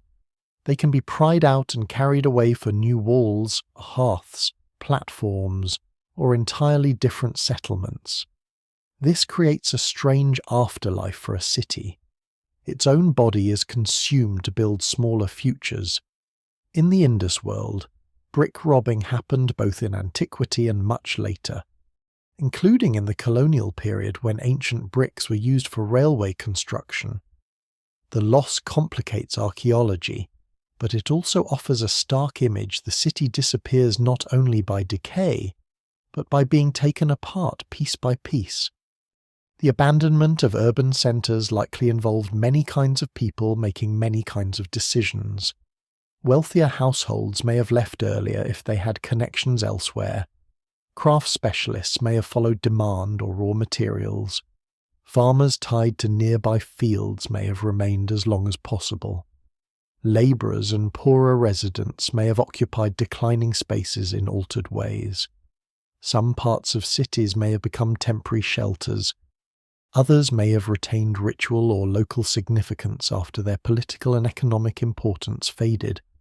Scholars still debate how these processes unfolded at individual sites, because the material record is fragmentary and often difficult to date with fine precision. There is also the question of disease, which often haunts ancient cities. Dense populations, standing water, waste, animals, and trade connections can all create conditions for illness.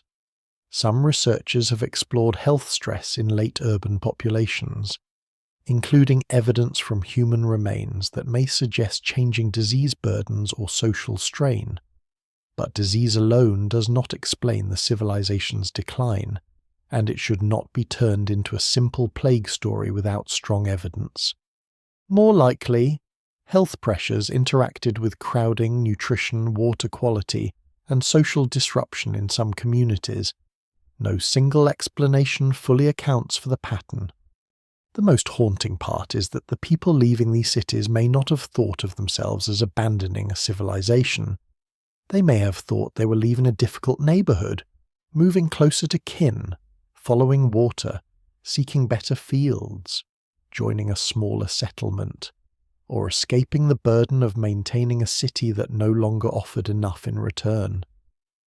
The scale of history is not the scale of household decision-making. What later becomes the end of the Indus urban system may have felt, at the time, like a series of practical choices. This is why the phrase disappeared overnight captures emotion rather than chronology. To the people living through the process, there were probably warnings, frustrations, debates, hopes, delays, and compromises. To later history, however, the disappearance is abrupt because memory fails. No later epic clearly preserves the names of Harappa and Mohenjo-daro as ancient capitals. No readable archive explains the evacuation of districts or the loss of trade. The cities pass out of speech. Their bricks remain, but their identities vanish. In that sense, the civilization does disappear suddenly, not in the ground, but in historical consciousness. Archaeologists return to the abandoned houses and try to read the afterimage. A room with pottery fragments suggests domestic life. A bead or drill points to craft. A drain shows engineering. A skeleton raises questions about health, violence, or burial practices. A layer of silt points to flooding. A gap in occupation suggests movement. Each clue is small, and each can be misread if forced into a dramatic story too quickly. The Indus decline demands patience because its evidence is cumulative. It does not shout, it accumulates, and what accumulates is the picture of a civilization whose end was not simply destruction, but decentralization. The great cities lose their gravitational pull, the old standards weaken, the rhythms of urban life dissolve into smaller, more flexible forms. People survive by letting go of the very structures that had once made their civilization extraordinary. That is the quiet tragedy.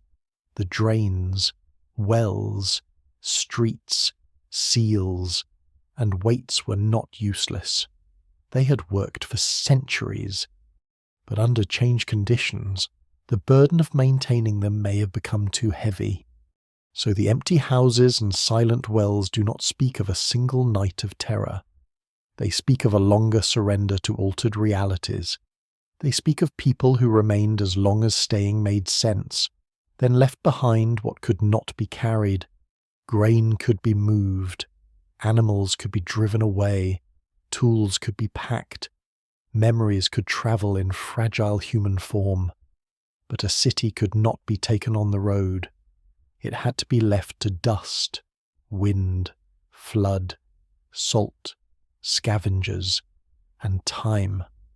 By the time later generations pass near the mounds, the old streets are already losing their names. The wells are pits, the drains are buried lines, the houses are shapes under earth.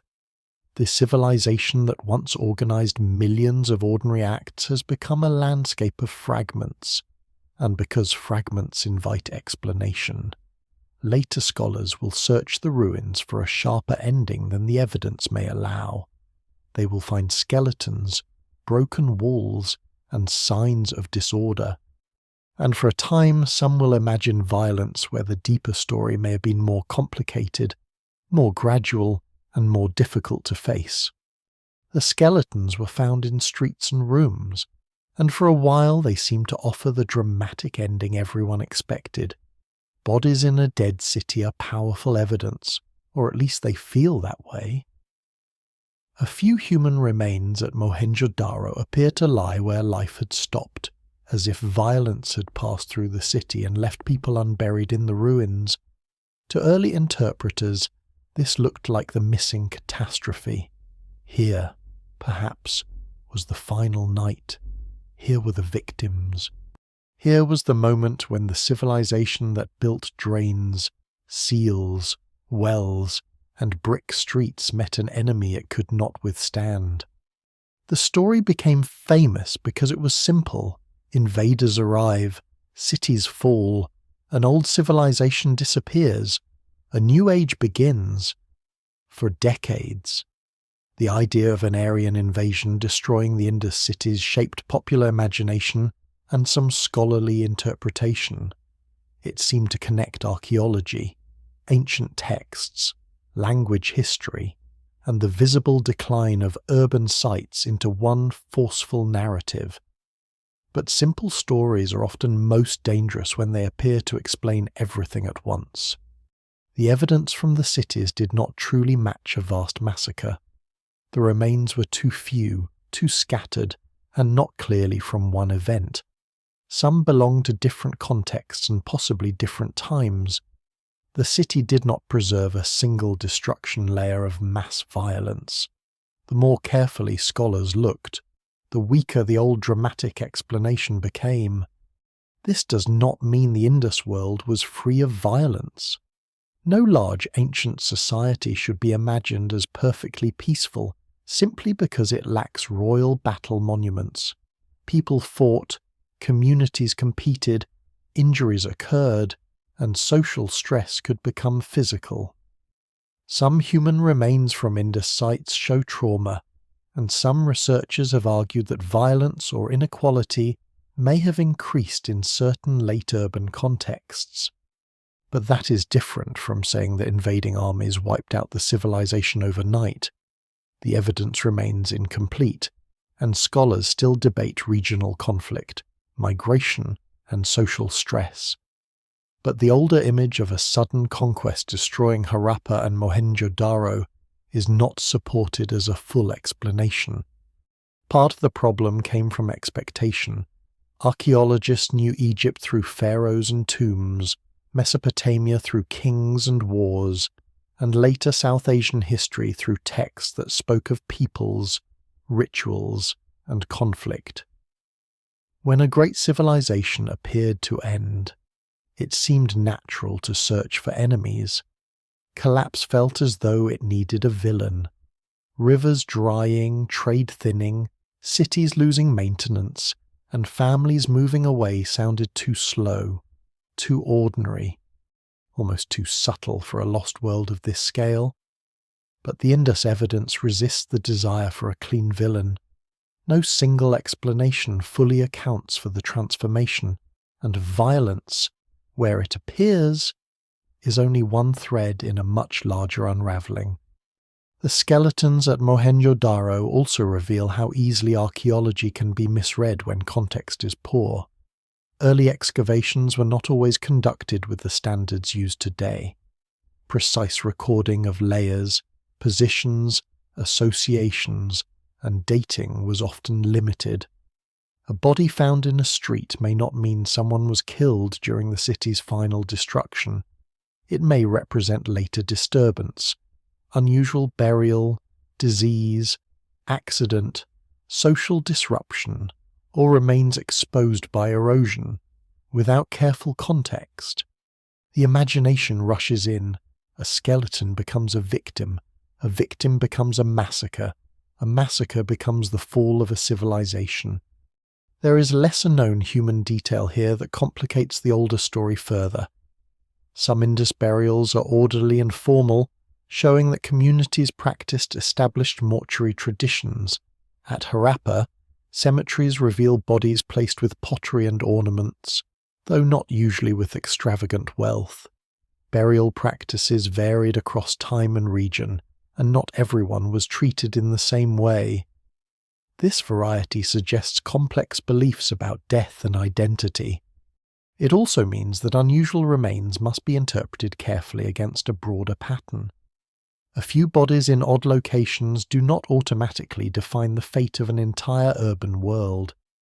The invasion theory also carried assumptions from its own time. Early 20th century scholarship often leaned heavily on racial, linguistic, and colonial frameworks that now require serious caution. The idea of vigorous outsiders overthrowing a decaying urban population fit narratives that were not purely archaeological.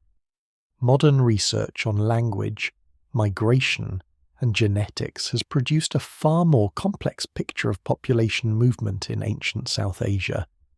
There were certainly movements of people across Central and South Asia over long periods, and Indo-Iranian and Indo-Aryan language history remains a major field of study.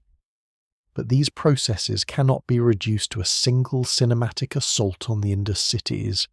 The timing, scale, and cultural effects are debated, and they belong to a broader story than the collapse of urban Harappan life alone. This matters because how a civilization ends shapes how it is remembered.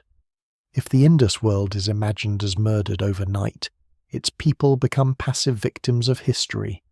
If its decline is understood as environmental, economic, social, and regional transformation, then its people become actors within a changing world. They respond, move, adapt, endure, and preserve parts of their lives in altered forms. That second story is less dramatic, but it is closer to what the evidence suggests. It also gives the Indus people more dignity. They were not simply erased, they navigated crisis. Still, the desire for catastrophe is understandable. Empty cities seem to ask for one. A deserted street is easier to explain if armed strangers once ran through it. A broken wall feels more meaningful if smashed by conquest. A civilization without readable texts leaves space for projection, and projections often reveal the fears of those who make them. In different eras, people have imagined the Indus collapse as invasion, flood, drought, plague, nuclear war in fringe pseudo-history, or moral decline. Some of these ideas are unsupported or plainly fanciful. The serious evidence points not toward fantasy destruction, but toward the slower failure of systems that had once made urban life possible. Flood theories had their own appeal. Mohenjo-Daro shows evidence of flooding, and the city's repeated rebuilding suggests water was a major challenge. It was tempting to imagine catastrophic floods drowning the city and ending the civilization, but floods alone cannot explain the decline across the entire Indus zone. Some areas faced aridity rather than too much water. Others were far from Mohenjo-Daro's floodplain. A local disaster may damage a city, even severely, without ending a civilization spread across hundreds of thousands of square kilometers. As with violence, flood was part of the story in certain places, not the whole story everywhere. Drought offers a stronger explanation, especially when linked to weakening monsoons and changing rivers, but it too must be handled carefully. The Indus decline was not simply a Hollywood desertification scene in which cities wake one morning surrounded by sand. Climate shifts unfolded unevenly. Some settlements adjusted. Some regions became more attractive as others struggled. People changed crops, moved eastward, reduced urban dependence, and built new local lifeways. Climate stress can be decisive without being sudden. It can break a civilization not by killing everyone, but by making the old form of organization less useful than smaller, more flexible alternatives. The best picture, then, is not a single cause but convergence. Environmental instability weakens agricultural and settlement foundations. River changes disrupt older landscapes. Long-distance trade becomes less central. Urban maintenance declines.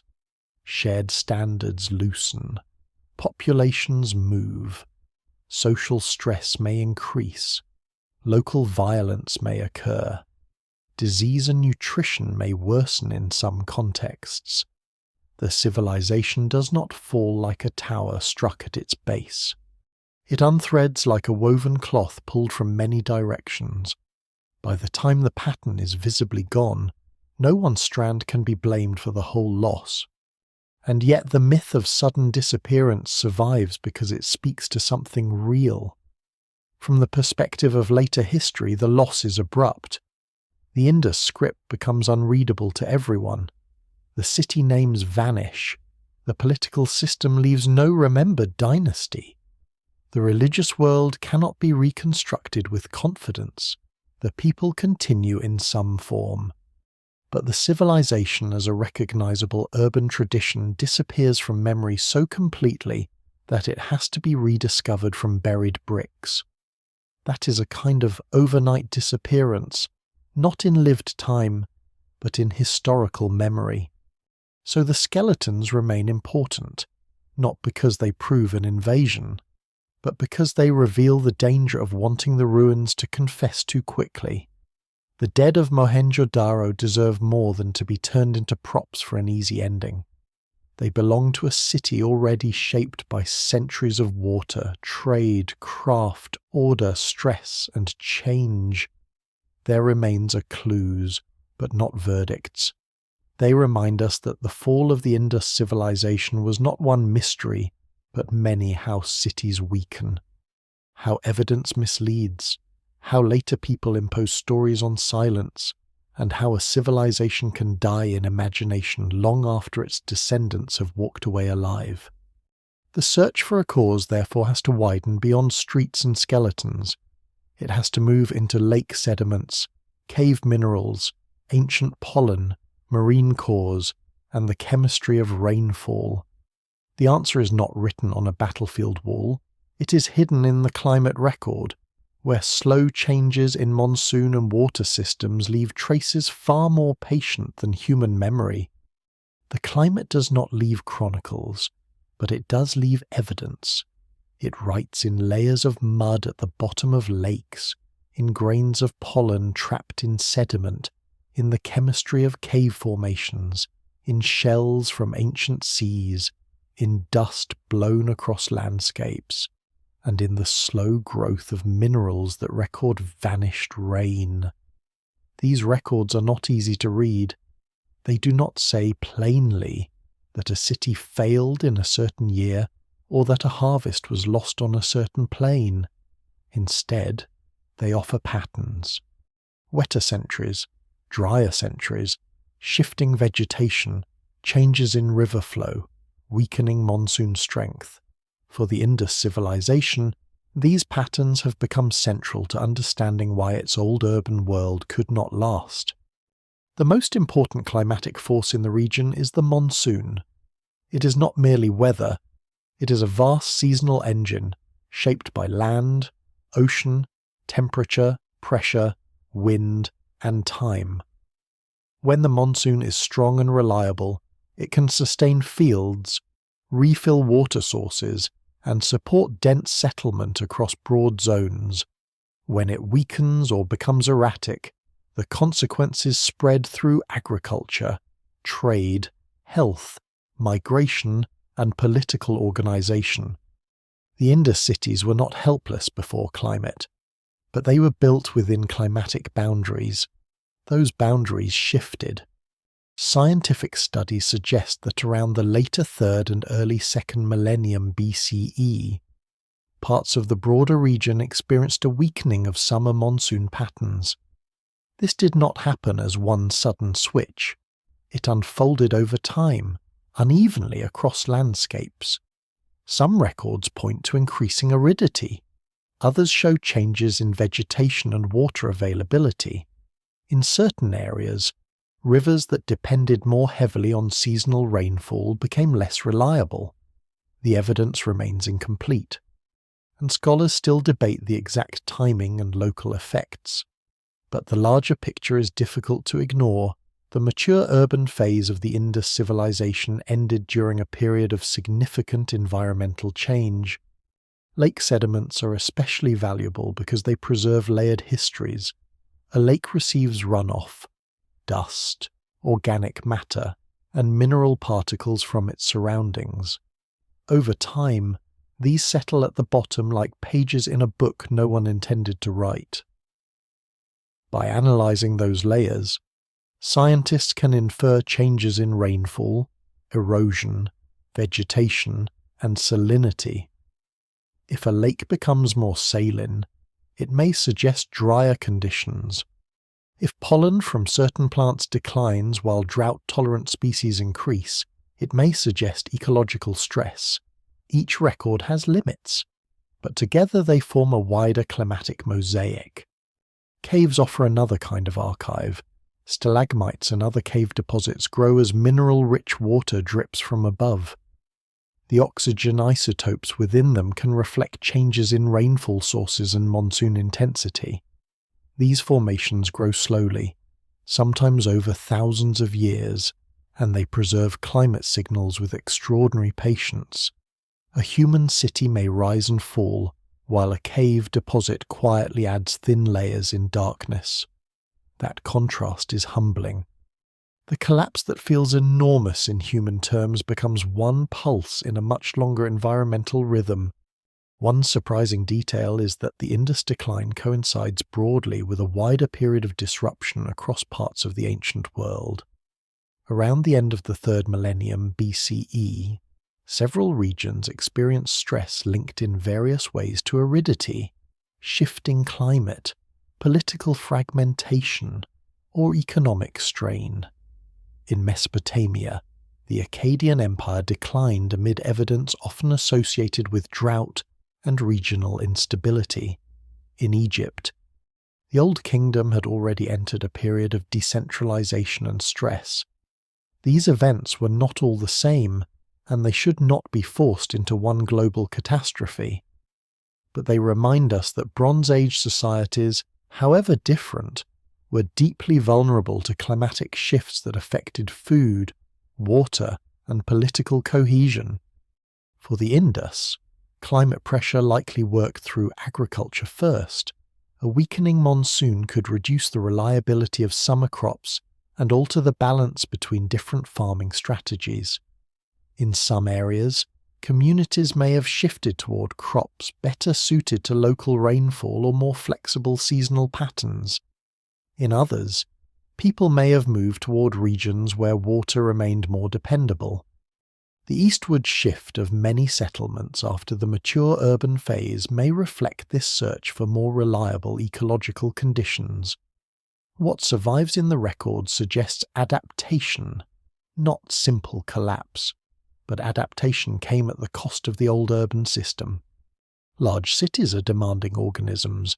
They need food from surrounding lands, fuel for cooking and craft, water for households, materials for building, and routes through which goods and people can move. When climate stress reduces surplus or makes supply unpredictable, cities become harder to sustain. The problem may not be famine in a simple sense, it may be variability. One bad year can be endured. Several uncertain decades can reshape settlement. A society built on coordination across many regions may begin to localize as each community focuses on immediate survival. The result is not necessarily death, but fragmentation. The climate collapse hypothesis is powerful because it explains why the decline is broad, gradual, and uneven. It does not require invading armies to attack every city. It does not require one flood to drown a civilization larger than ancient Egypt and Mesopotamia combined. It allows for regional variation, survival, migration, and cultural continuity. It fits the evidence of changing rivers, shifting settlements, weakening standardization, and declining urban maintenance. Yet no single explanation fully accounts for everything. Climate stress is not a magic key. It is a force that interacts with society. Human choices still matter. Some communities may have managed water more effectively than others. Some trade networks may have failed sooner. Some elites or institutions may have lost authority as they became unable to guarantee stability. Some people may have resisted movement, while others left early. Social trust, political organization, religious practice, household strategies, and economic flexibility all shaped outcomes. A drought does not automatically collapse a city. It creates pressures.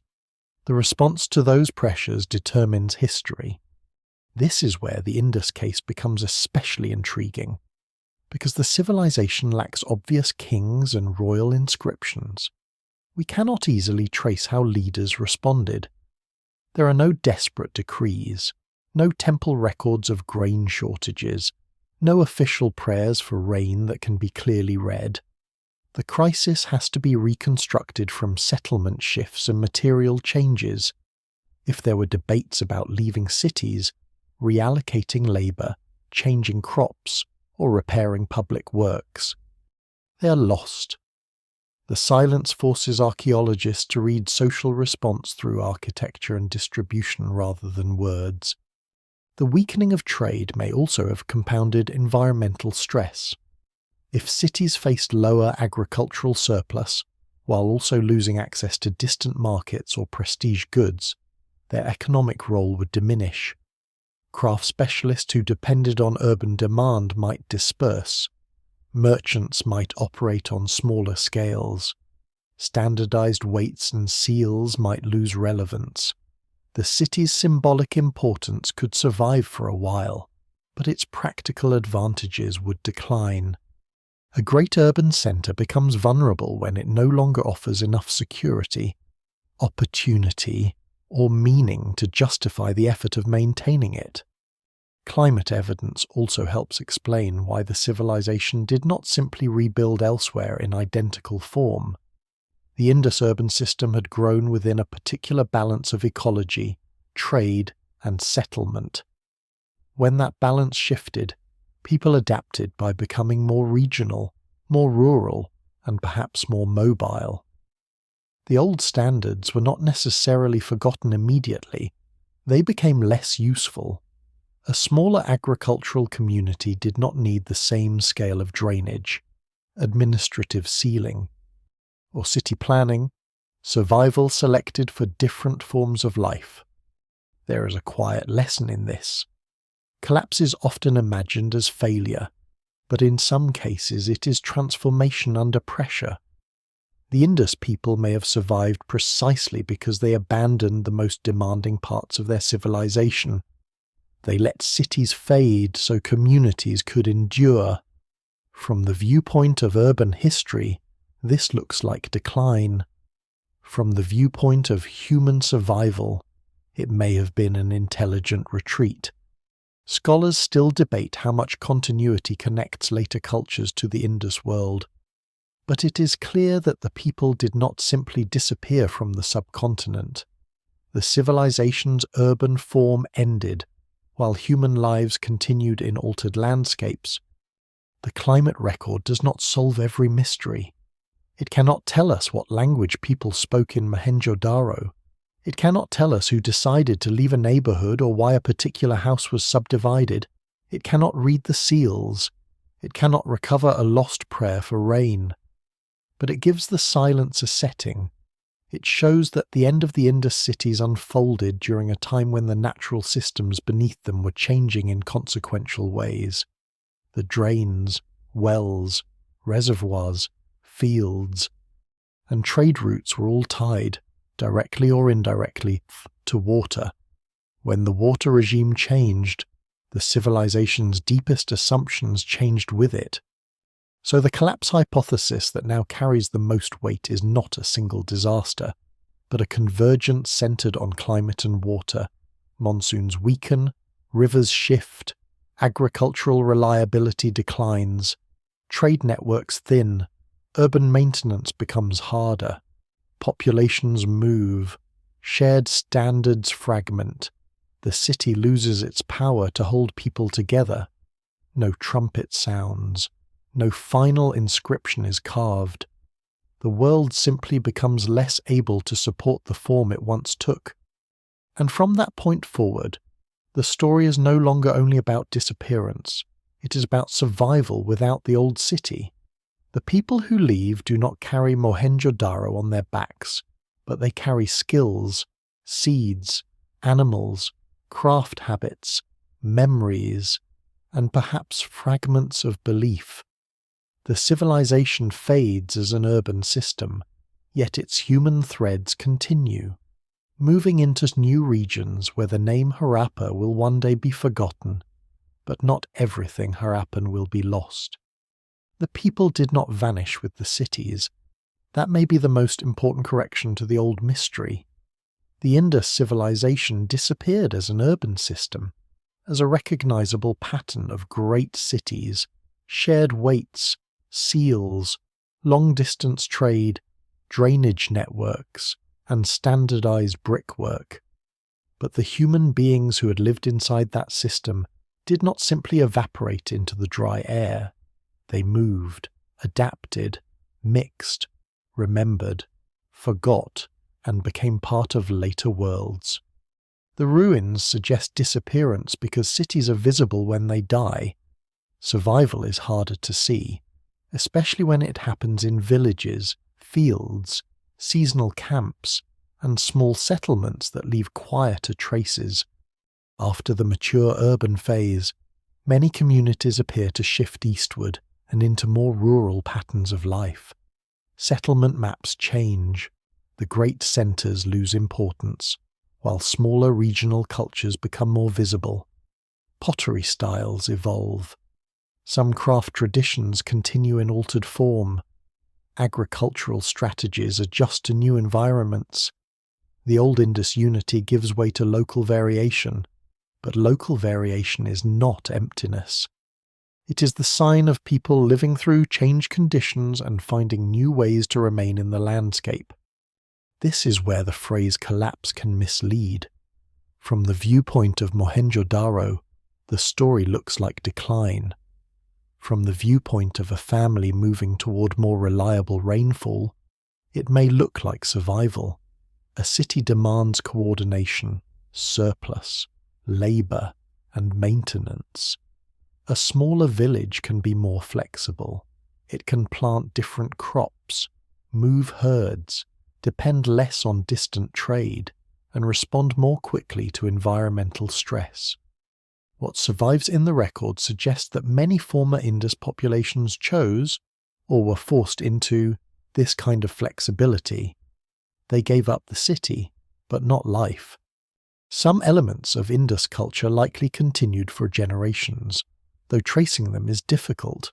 Certain pottery traditions, ornaments, craft habits, and settlement practices show continuity mixed with change.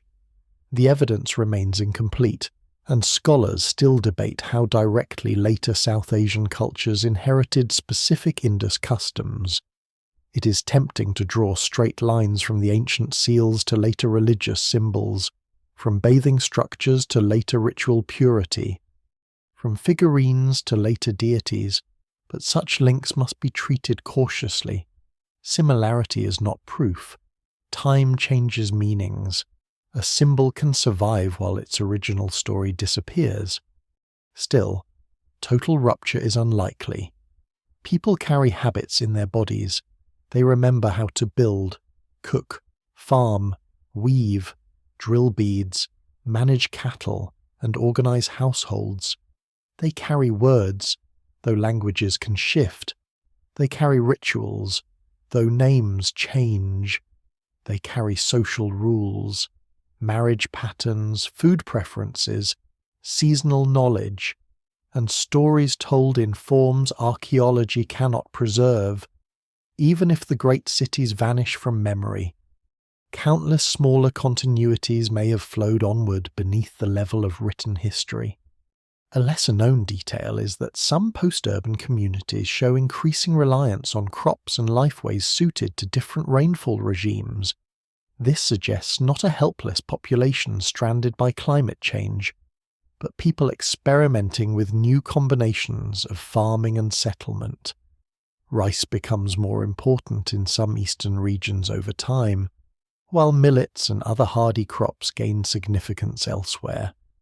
These agricultural adjustments matter because they show adaptation at the most fundamental level. Civilization may be remembered through cities, but survival is written first in food.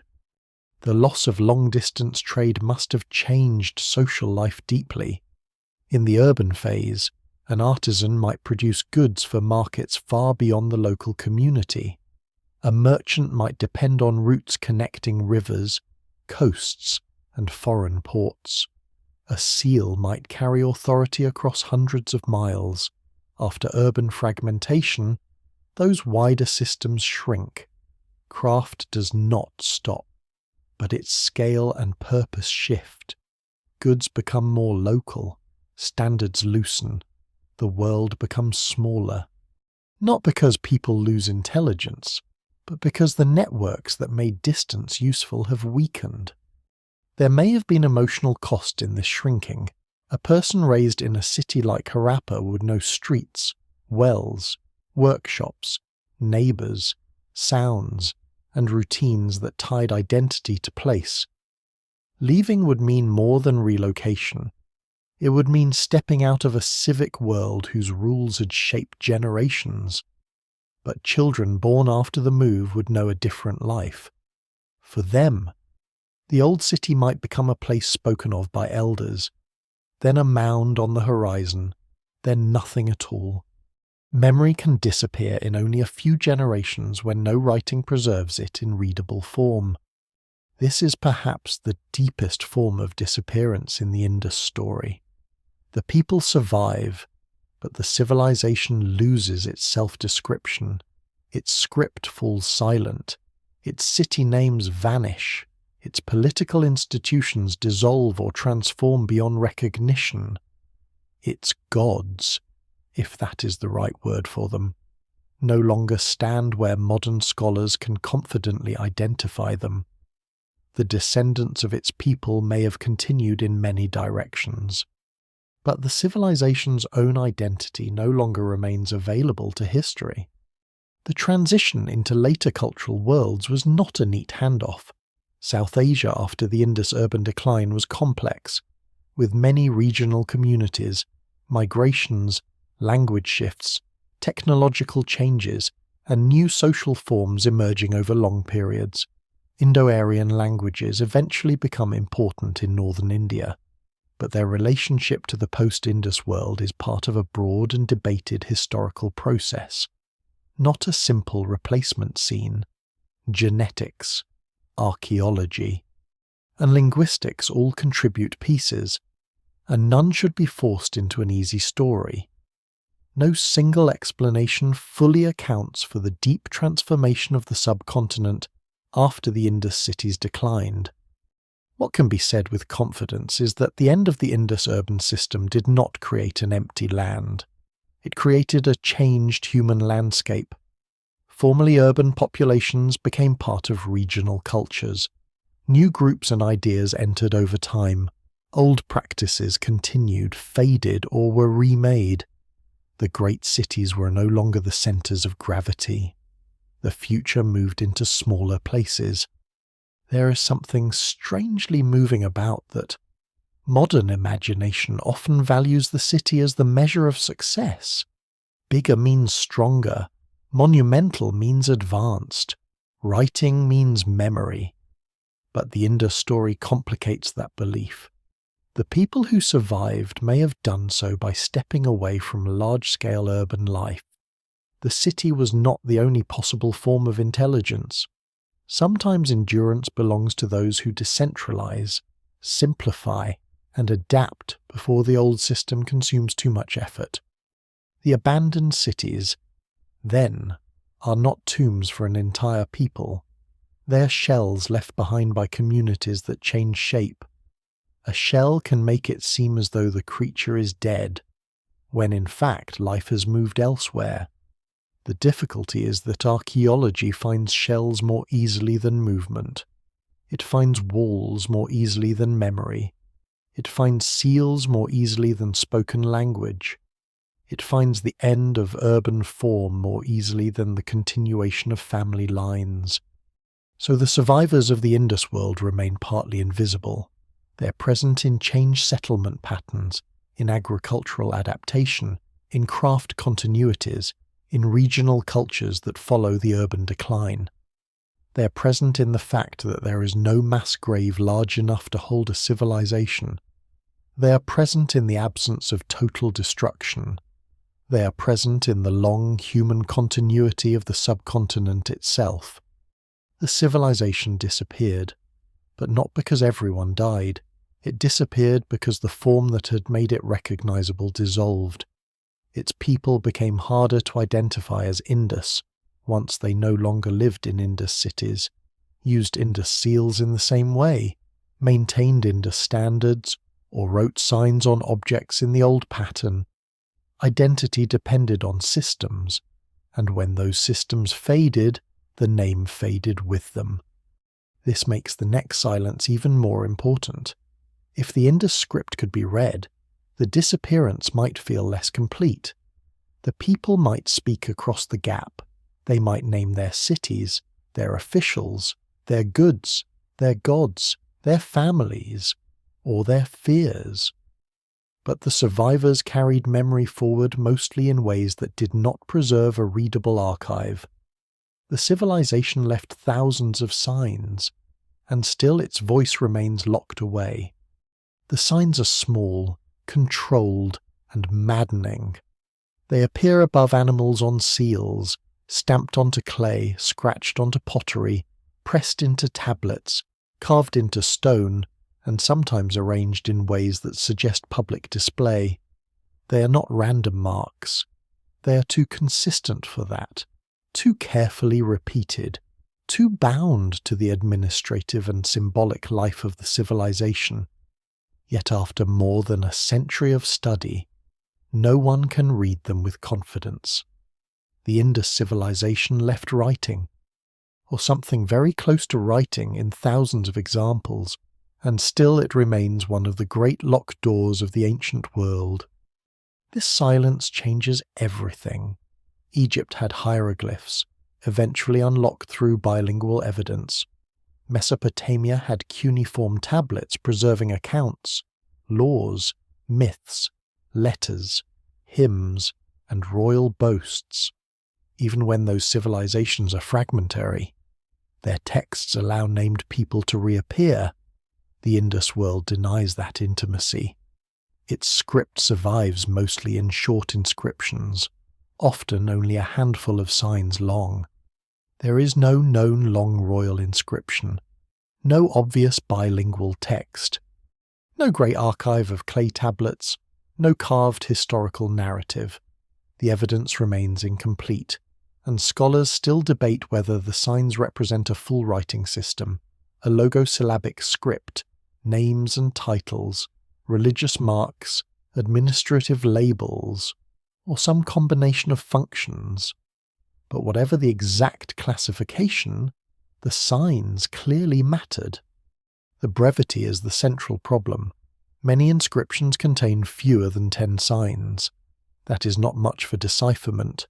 A short seal may identify a person, clan, office, deity, commodity, institution, or place, but without a known language, the possibilities multiply. Statistical studies show patterns in sign order, suggesting rules rather than decorative chaos. Certain signs appear more frequently at the beginning or end of inscriptions. Some signs cluster together. This gives researchers clues about structure, but structure is not meaning. A locked door can reveal the shape of its keyhole without revealing the key. The language behind the script is another mystery. Some scholars have proposed that it may represent an early Dravidian language or languages. Others have suggested links to other language families, or argued that the signs may not encode speech in a full way. The Dravidian hypothesis has received serious attention, but it remains unproven. No single explanation fully accounts for the available evidence. Without a bilingual inscription or longer texts, certainty remains out of reach. The script sits at the intersection of archaeology, linguistics, statistics, and hope. A lesser-known detail is that the Indus signs were not only tiny seal marks.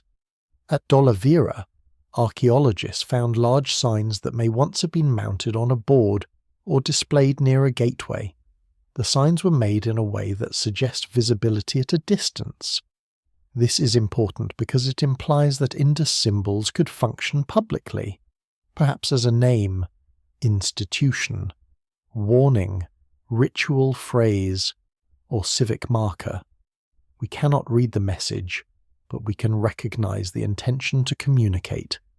Somewhere in that city, people passed beneath or near signs that meant something obvious to them and nothing to us. This is the cruelty of undeciphered writing.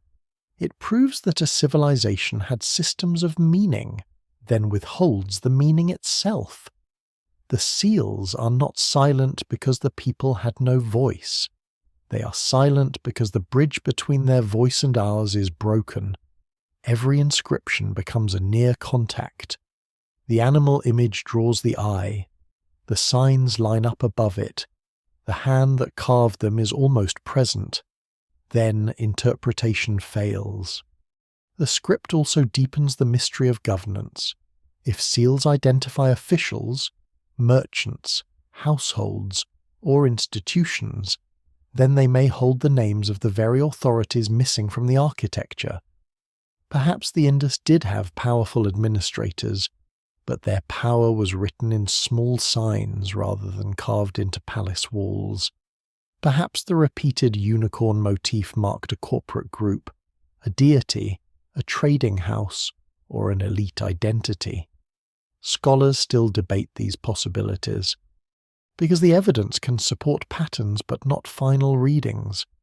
The civilization may have hidden its kings, councils, or sacred offices in plain sight, inside inscriptions no one can understand. The seals likely played a role in exchange. A carved seal could be pressed into clay attached to goods, containers, doors, or bundles. The impression would identify something: ownership, origin, approval, quantity, or authority. In this way, writing and trade are tied together. The script may not have been used for long literature, at least not on surviving materials. It may have belonged primarily to administration, identity, and ritualized exchange. But caution is necessary. The absence of long text may reflect the loss of perishable writing surfaces. If the Indus people wrote on cloth, palm leaves, wood, bark, leather, or other fragile materials, those records would almost certainly have vanished. The surviving script may be only the durable edge of a much larger written world. That possibility is tantalizing. Imagine archives that once existed but left no trace, ledgers kept on materials that decayed in the soil, ritual texts recited and copied on surfaces now gone, names of rulers or families recorded in forms archaeology cannot recover. It is possible. It is also unproven. The responsible position sits between imagination and restraint. What survives shows that signs were used widely and consistently. It does not prove the existence of libraries or chronicles. The lost Indus voice may have been extensive, or it may always have been brief and formulaic in written form. The uncertainty is part of the problem. The undeciphered script affects how the collapse is understood. If texts could be read, they might reveal grain shortages, disputes over water, changes in trade, religious reforms, migrations, or administrative breakdown. They might also reveal nothing of the sort. Ancient texts often preserve elite concerns rather than ordinary suffering.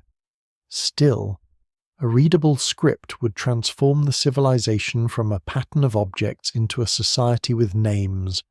Without it, archaeologists must infer causes from settlement data, material culture, climate records, and comparative evidence.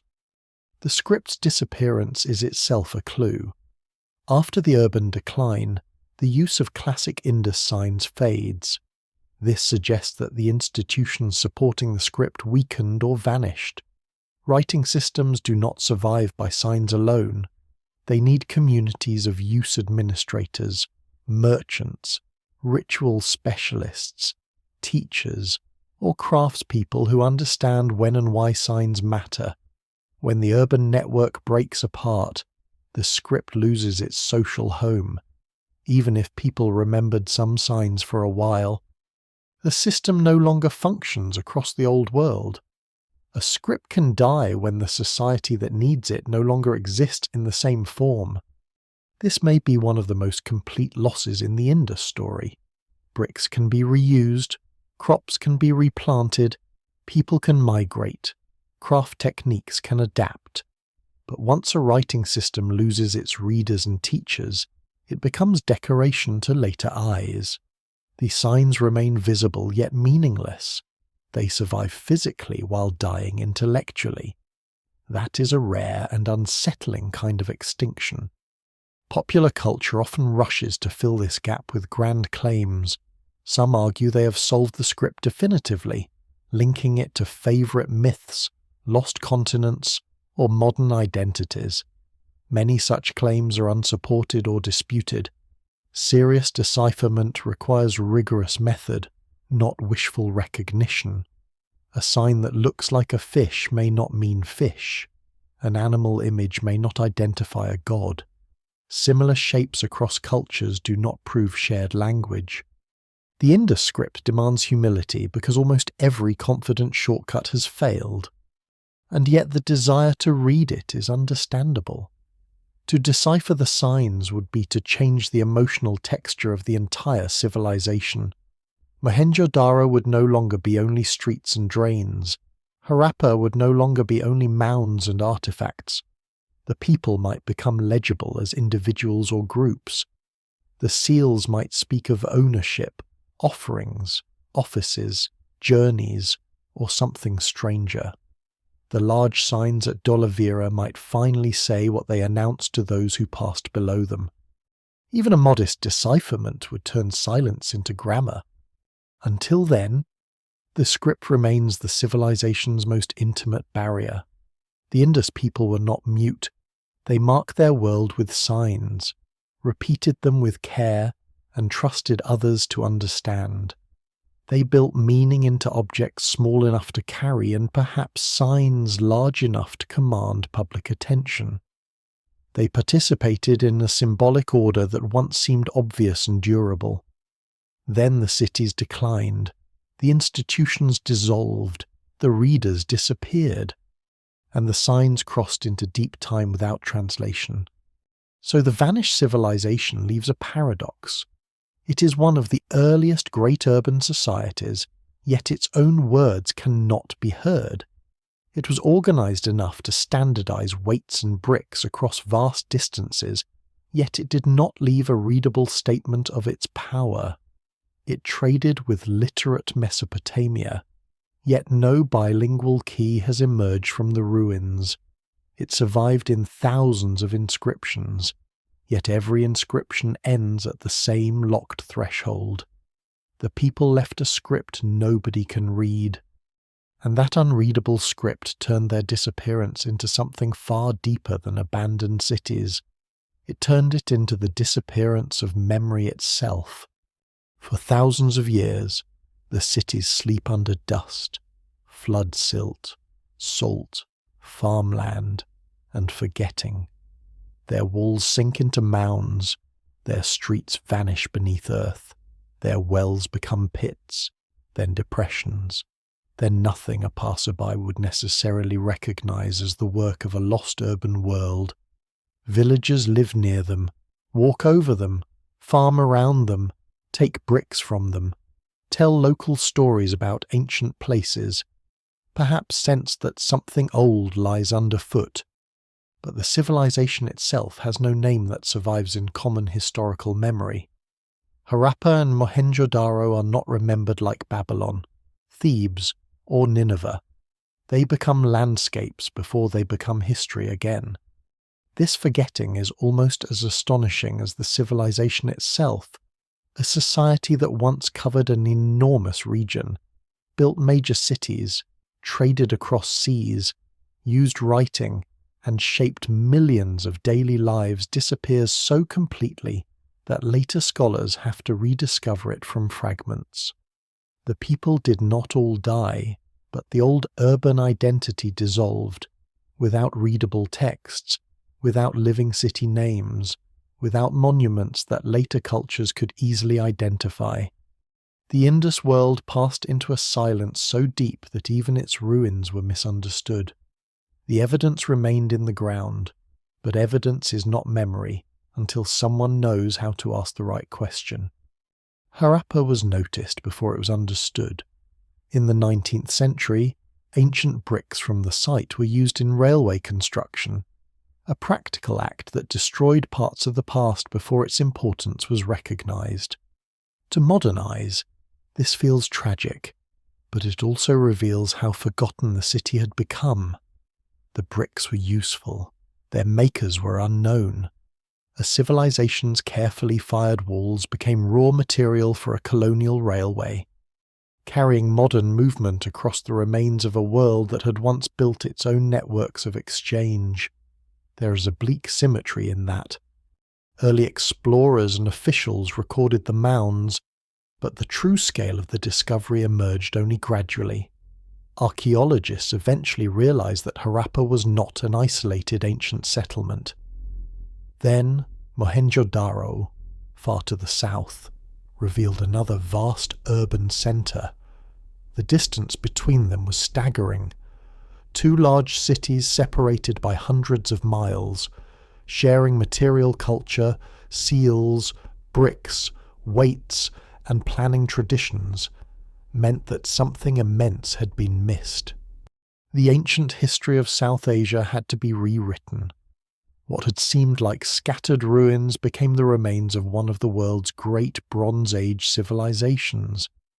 Mohenjo-Daro's name is often translated as Mound of the Dead, though that name belongs to a much later linguistic world, not the civilization that built it. The original name is lost. This is one of the most haunting facts in archaeology. The city by which millions now imagine the Indus civilization is known by a name given long after its abandonment. Its own name may be present somewhere in the script, perhaps repeated on seals or once displayed publicly, but if so, it remains unread. The city has returned to history under an alias. Excavation brought wonder, but also damage.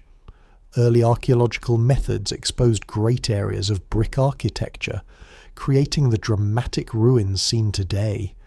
Yet large-scale excavation also removed layers and sometimes lost details that modern researchers would handle more carefully. This is not unique to the Indus world. Many famous sites were uncovered during periods when archaeology was still becoming a disciplined science. The result is mixed without early excavators. The civilization might have remained unknown much longer. Because of them, some information is gone forever. Scholars still debate details that might have been clearer if every layer had been recorded with modern precision.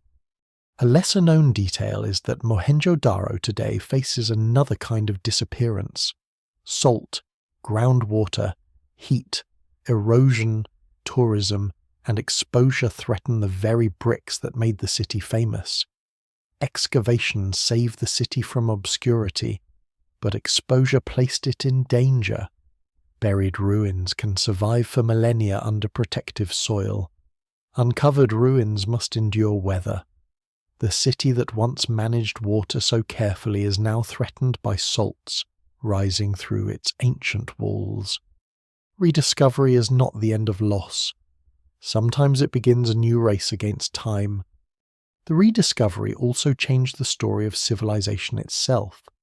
Before Harappa and Mohenjo-Daro were recognized, the earliest urban history was often framed around Egypt and Mesopotamia. The Indus civilization forced a broader view. It showed that early urbanism had more than one form. Cities could be highly organized without obvious kings. They could develop sanitation systems without pyramid-like royal tombs. They could use writing without leaving long royal inscriptions. They could trade widely while remaining politically elusive. The ancient world became stranger and richer because of the Indus finds. Yet rediscovery did not restore the civilization's voice. It restored its body. Archaeologists could map streets, classify pottery, compare seals, analyze bones, study grains, trace trade goods, and date settlement layers. They could show that the Indus world was vast, sophisticated, and deeply connected. But the people's own explanations remained absent. The old problem returned in sharper form the more impressive the civilization appeared, the more painful its silence became. Every new seal added evidence and mystery at the same time. The rediscovery unfolded in the shadow of modern borders too. The heartland of the Indus civilization now lies across India and Pakistan, with important sites in both countries and beyond. The partition of the subcontinent in 1947 gave the ancient past new political surroundings. Archaeology does not happen outside modern history. Sites, interpretations, funding, national identity, and public imagination all interact. The Indus civilization belongs to deep human history, but it is studied in a world shaped by modern nations, languages, and debates. This can make interpretation sensitive, especially when questions of migration, identity, and cultural continuity arise. The evidence must be handled carefully. because the ancient dead cannot defend themselves against modern desire. Still, the ground continues to give. New surveys and excavations have expanded the map far beyond the first famous cities. Sites such as Dolavira and Rakigahi have deepened understanding of regional variation and scale. Smaller settlements reveal that the civilization was not only an urban phenomenon. Craft sites, villages, ports, and desert-edge communities show a more complex world than the early focus on Harappa and Mohenjo-Daro allowed.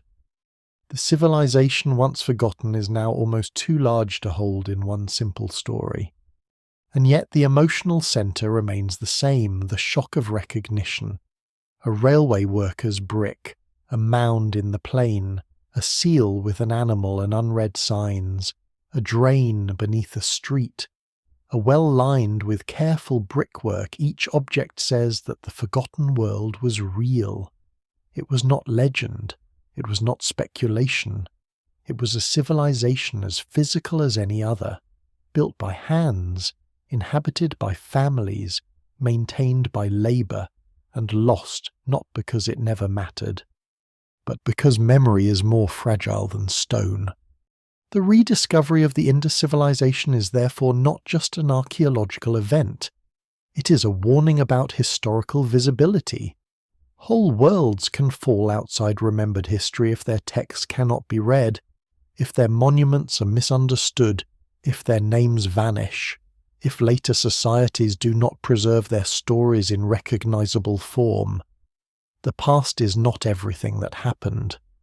The past we inherit is what survives, what is found, what is interpreted, and what can still speak through evidence. The Indus world survived materially, but not narratively. Archaeology had to rebuild its existence from ruins. By the time Harappa and Mohenjo-Daro re-entered global history, they had already been silent for nearly 4,000 years. Their rediscovery did not solve the disappearance. It made the disappearance visible. It revealed that beneath ordinary mounds lay one of humanity's earliest experiments in urban life, an experiment that rose without obvious kings, flourished through water and trade, declined through complex pressures, and vanished from memory so thoroughly that its own name became one of its lost artifacts. The forgotten cities were found again, but the questions buried inside them were only beginning to surface. The deeper archaeologists dig into the Indus world, the more it resists becoming simple. It is not mysterious because nothing is known about it. Quite the opposite. The civilization has produced thousands of sites, vast urban remains, seals, tools, ornaments, pottery, wells, drains, burials, craft evidence, crop remains, animal bones, settlement maps, and environmental data. The mystery survives because all of this evidence still leaves some of the most important questions unanswered. The Indus civilization is not an empty darkness. It is a room filled with objects whose labels have fallen away. The first unresolved question is political. How was this world governed? The scale of coordination is undeniable. Brick proportions, weights, seals, craft styles, and urban planning all point toward shared systems across immense distances.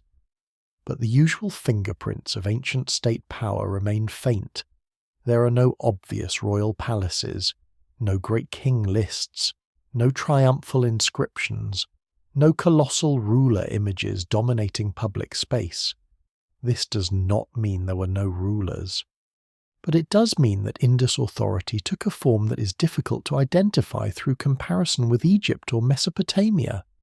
Scholars still debate whether power rested with merchant groups, priestly authorities, councils, local elites, corporate institutions, or regional leaders bound by shared traditions rather than one imperial throne. The second question is religious. The great bath at Mohenjo-Daro suggests ritual importance. But what kind remains uncertain? Terracotta figurines, animal images, horned figures, trees, composite creatures, fire altars at some sites, and possible ritual spaces all hint at symbolic life. Yet hints are not translations. It is tempting to identify later South Asian religious themes in Indus objects, and some continuities may exist, but the evidence remains incomplete. A seated figure on a seal may look suggestive, but resemblance alone cannot prove a deity, a yogic tradition, or a direct ancestor of later gods. The Indus people clearly lived in a world of meaning, but that meaning has not survived in a form we can safely name. The third question is social hierarchy. The cities do not display the extreme inequality visible in many other early civilizations, but they were almost certainly not perfectly equal. Some houses are larger and better placed. Some individuals had access to ornaments, specialized goods, or higher quality materials. Craft production required control of knowledge and resources. Administration implies authority. Yet the archaeology does not reveal huge royal tombs or palatial compounds separating a tiny elite from everyone else in unmistakable fashion. No single explanation fully accounts for this balance. The Indus world may have been hierarchical in quieter ways, structured by kinship, occupation, ritual status, trade control, or civic offices rather than flamboyant royal display. Even daily life contains unresolved problems. What language did people speak in the streets? Was it one language or many? A civilization this large almost certainly contained regional variation, and perhaps multiple speech communities. How did people identify themselves by city, lineage, occupation, region, deity, trading group, or something else entirely? What did the unicorn symbol mean to them? Why did certain animal images recur so often? How did children learn the signs? Who was allowed to use seals were women involved in craft, trade, ritual, administration, or household production in ways archaeology struggles to see clearly. The ruins preserve architecture better than relationships. A lesser-known puzzle concerns the relative scarcity of obvious warfare. Defensive walls exist at some sites, but their purposes may include flood protection, boundary marking, display, or controlled access. Not only military defense, weapons are present, but not in the dramatic abundance seen in some later militarized societies. There is trauma on some human remains, but not enough to define the civilization as openly warlike. This does not prove peace. It means violence is archaeologically muted. The Indus world may have had conflicts that left few traces, or it may have maintained social order through mechanisms less dependent on militarized kingship. The evidence remains incomplete, and caution is essential. Another unresolved issue is the role of cities within the wider countryside. Harappa and Mohenjo-Daro dominate imagination, but the civilization was not only its largest urban centers. Thousands of smaller settlements formed the real tissue of the Indus world. How much authority flowed from cities to villages? How much autonomy did local communities have? Did urban elites control agricultural surplus directly? Or did exchange operate through negotiated networks? Were cities sacred centers? Trade hubs, administrative nodes, craft concentrations, or all of these at once without readable records? Even the basic relationship between city and countryside remains partly inferred. The collapse itself remains a field of debate, despite the strong role now given to climate and river change. Scholars disagree over timing, regional variation, and the weight of different causes. In some places, environmental stress may have been decisive. In others, trade decline, social reorganization, or local hydrological shifts may have mattered more. Disease, migration, and internal tensions may have played roles that are difficult to measure. The most responsible answer is a layered one.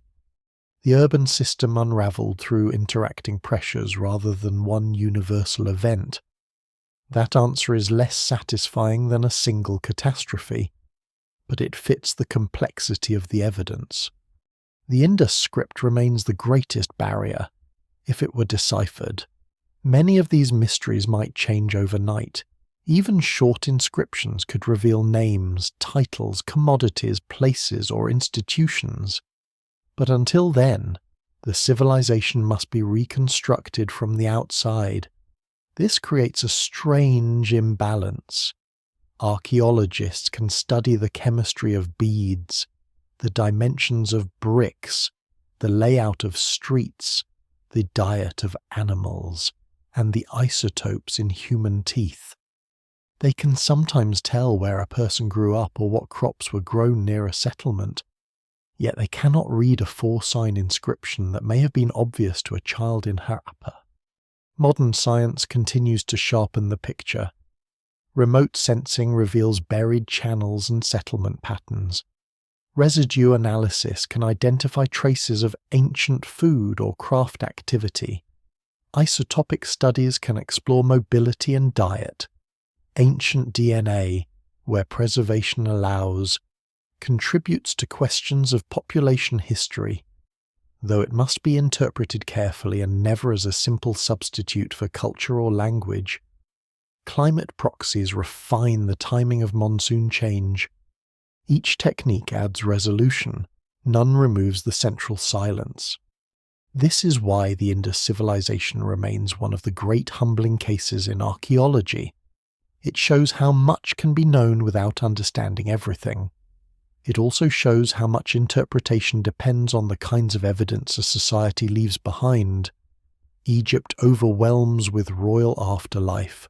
Mesopotamia overwhelms with tablets. The Indus overwhelms with urban order and symbolic restraint. Its people built carefully, measured carefully, traded widely, and marked objects with signs. But they did not leave history in a form later ages could easily inherit. The unresolved questions are not failures of archaeology. They are part of the civilization's reality as it survives. The Indus world asks for patience. It asks us to accept that some ancient societies cannot be forced into familiar templates. A city without an obvious palace is not a city without power. A civilization without readable chronicles is not a civilization without thought. A collapse without mass destruction is not a collapse without suffering. The record is partial, but partial does not mean empty. And perhaps that is the most important mystery still remaining, not what destroyed the Indus civilization, but what kind of civilization it truly was before it changed. Was it an unusually civic Bronze Age society, held together by shared standards rather than divine kings? Was it a network of regional powers speaking a common symbolic language? Was it a mercantile world where seals and measures mattered more than monuments? Was it governed by authorities whose materials, titles, and rituals have simply not survived? The answers may lie somewhere between these possibilities, blurred by time. The buried cities have given back enough to prove greatness, but not enough to restore identity. Their silence is not total, yet it is decisive. Every drain, seal, brick, bead, and well adds a sentence to the story, but the grammar remains broken. The Indus civilization stands before us as one of history's most organized enigmas, a world whose practical brilliance is visible in almost every street, and whose inner life remains just beyond reach.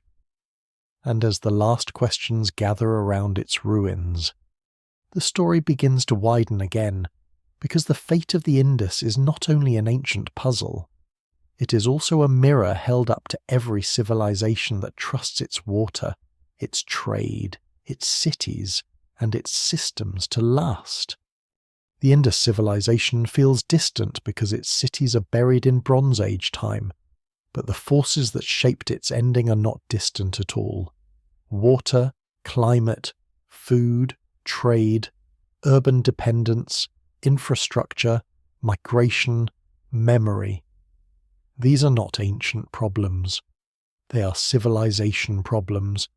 The people of Harappa and Mohenjo-Daro lived in a world without modern machines, satellites, engines, dams, or global finance.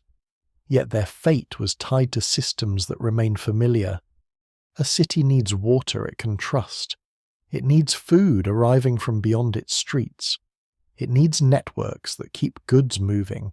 It needs shared standards, maintained infrastructure, and confidence that tomorrow will resemble yesterday closely enough for planning to make sense. When that confidence breaks, even a brilliantly organized world can begin to loosen. This is why the Indus story carries such quiet force. It does not offer the spectacle of a single destroyed capital or a last battle under burning walls.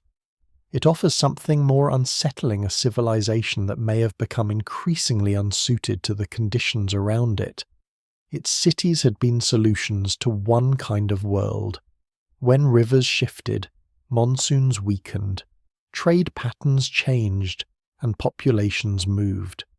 Those same cities became harder to sustain. The old system did not fail because it was foolish. It failed partly because the world it had mastered was changing. That distinction matters. The Indus people were not primitive victims of nature. They were skilled engineers, farmers, traders, planners, and artisans. They built wells by the hundreds, managed drains with unusual care, crafted beads fine enough to travel across seas, and maintained standards across a vast region. Their collapse was not ignorance meeting climate. It was complexity meeting uncertainty, and complexity, for all its power, can become brittle when too many supports weaken at once. Modern civilizations often imagine themselves as exempt from this pattern because their tools are more advanced. But tools do not remove dependence, they rearrange it. Cities today rely on water systems, electricity grids, supply chains, transport corridors, fuel networks, digital communication, financial trust, and food distribution stretched across continents.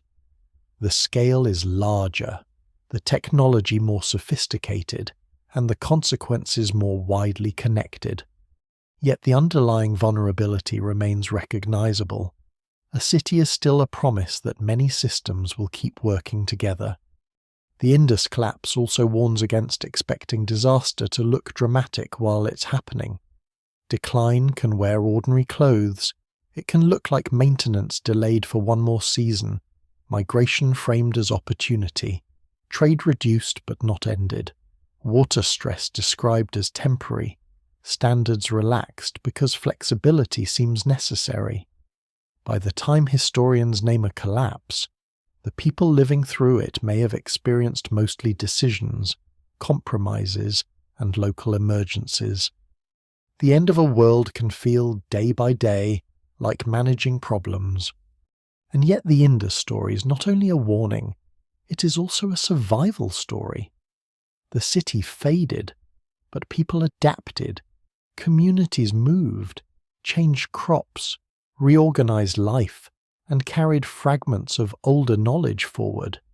Civilization disappeared as a form, but human continuity endured. That may be the final lesson. Collapse is not always extinction. Sometimes it is transformation so deep that later ages can no longer recognize what survived. The ruins remain because cities are easier to see than adaptation. A drain in Mohenjo-Daro speaks more clearly to archaeology than a family walking east with seeds, animals, tools, and memories. A seal survives longer than a story told at night. A brick outlasts a language. This imbalance shapes what we think disappearance means. The Indus civilization vanished from history, but not entirely from humanity. Its people stepped out of the urban frame, and the frame was what archaeology found. So the civilization that disappeared overnight did not truly end in one night. It disappeared from memory because its cities emptied, its script lost its readers, its names vanished, and its great systems dissolved into smaller lives. It is a slower mystery, and for that reason, a deeper one. The Indus world asks us to look beyond catastrophe and notice the silent dependencies beneath every city water in the ground. Trust in measurement, food beyond the walls, roots across distance, and the fragile agreement that the future can be planned. Long after the last seal is pressed, long after the last drain is cleared, long after the last family leaves a doorway that once opened into the familiar shade of home, the city remains under the sun. Dust gathers where feet once passed. Wind moves through broken walls. Rain falls when it comes, and when it does not come, the bricks simply wait. The wells no longer promise anything. The streets no longer lead anyone where they need to go. What had once been a living pattern becomes a pattern in the ground. There is something almost merciful in the slowness of such ruins. They do not explain themselves too quickly. They make room for humility. They remind us that the past was not populated by symbols, but by people who woke in the morning with work to do, water to draw, food to prepare, children to raise, goods to measure, repairs to make, and futures to imagine. They did not know they were becoming a mystery. They were simply living inside a world that seemed solid until it was not. The Indus cities are silent now, but their silence is not empty. It holds the sound of water once guided through brick channels, merchants weighing goods with careful stones, artisans drilling bright beads, families stepping behind inward-facing doors, and unknown signs carved by hands that trusted someone would understand them. Time has taken the voices, but not the trace of order they left behind. And perhaps that is what lingers most. Civilizations are not only lost when buildings fall, they are lost when meanings can no longer be carried forward. A name disappears, a script closes, a city becomes a mound. A world becomes evidence. Yet beneath that loss there is also endurance, because human life keeps moving, even when its greatest structures cannot follow. So the final image is not a burning city, but a quiet one, a street under fading light, a dry well, a line of bricks still holding their shape after 4,000 years. Beyond them, somewhere unseen, people have already gone on,